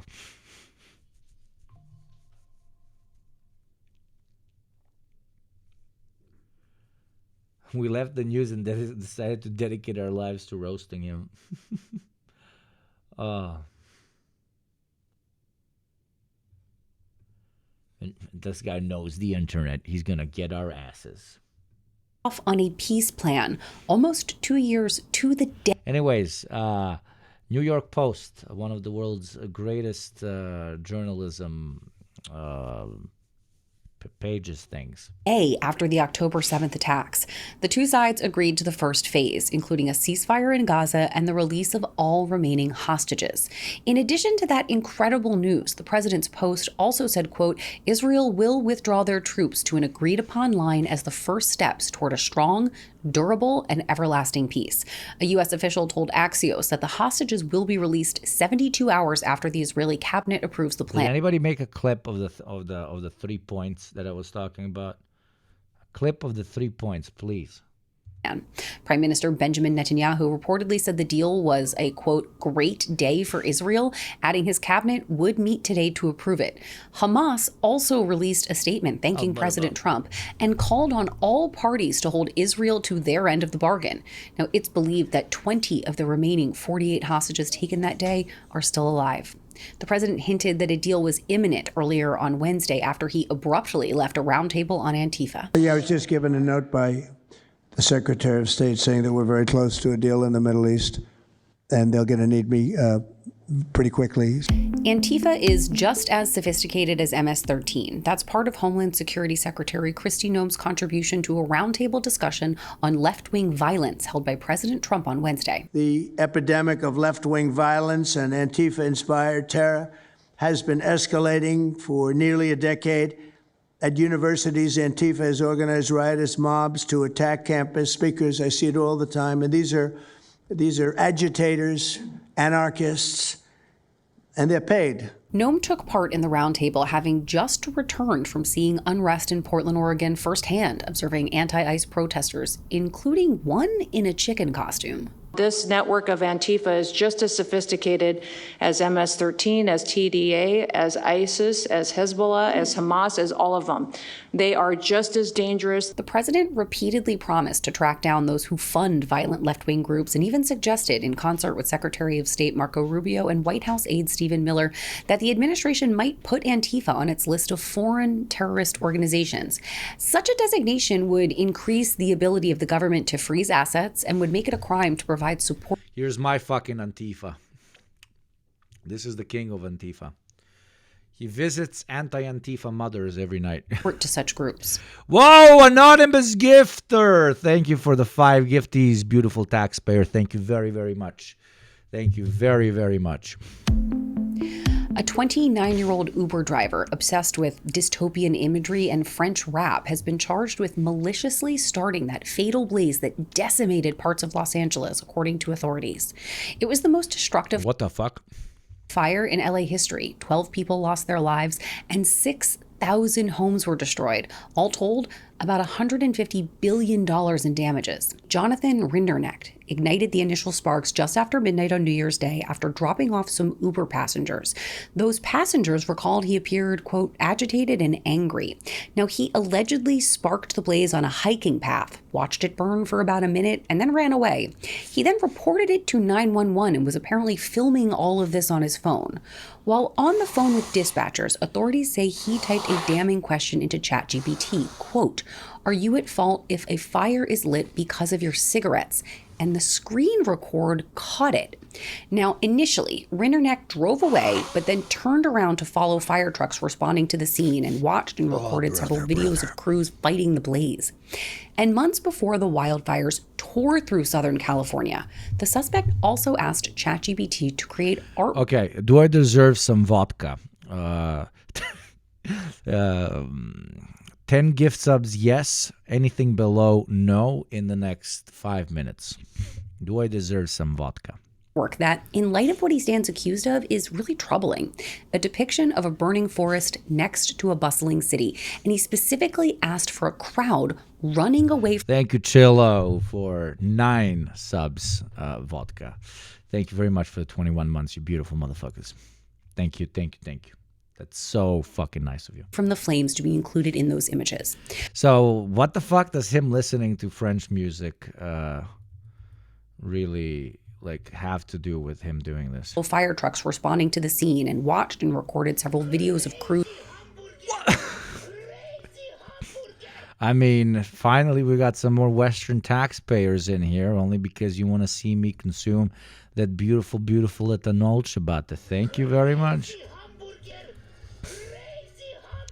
That is what I'm talking about. Thank you, Goosted, and thank you, Polky. Of course, the two motherfuckers are going to come in here with this.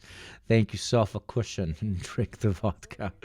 I love you guys so much. You basically bought me a vodka right now. So not only will I drink it, it's your treat, my beautiful motherfuckers. More dumplings in China as well. Absolutely. I want to eat Beijing duck. Apparently it's expensive, but really good. Was fighting the blaze. And months before the wildfires tore through Southern California, the suspect also asked ChatGPT to create artwork that, in light of what he stands accused of, is really troubling. Okay, shut up, weird lady. Why is that lady so weird? I like weird ladies, but nice weird ladies, not ultra strange weird ladies. And if you work for the New York Post, you're a very, very strange lady. That's what I'm talking about, chat.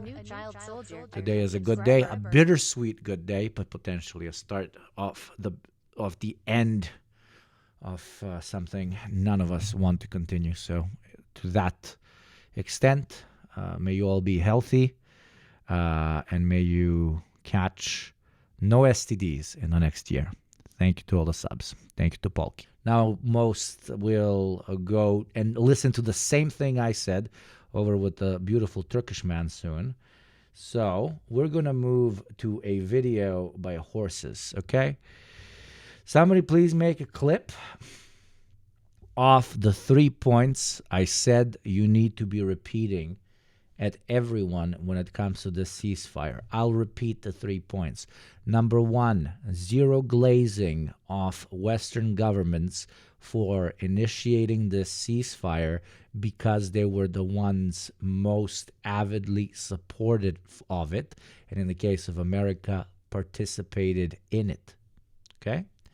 Number 2, thank yourself and your activism for any of this, because you have directly and indirectly forced the Western political establishment into doing something about the ongoing genocide in Gaza. They're not doing it because they want to. They're doing it because there is too much political pressure on them to ignore. Okay? They don't give a shit about the dying kids. And number 3, you should have clipped me earlier. I can't fucking remember for the life of me. 3, do not stop the pressure. That is supposed to be half the point of why they're doing this. They want you to forget that they were an active participant in this genocide. And if you let up now, they will indirectly win. And point number 4, remind everyone, okay, there's 4 points now, remind absolutely everyone that this deal is a continuation of the occupation of the Palestinian people in Gaza, and contextualize it to them the way I helped you contextualize it today, okay? It is an occupation. That's pretty much it. We will all go together when we go. What a comforting fact that is to know. Universal bereavement.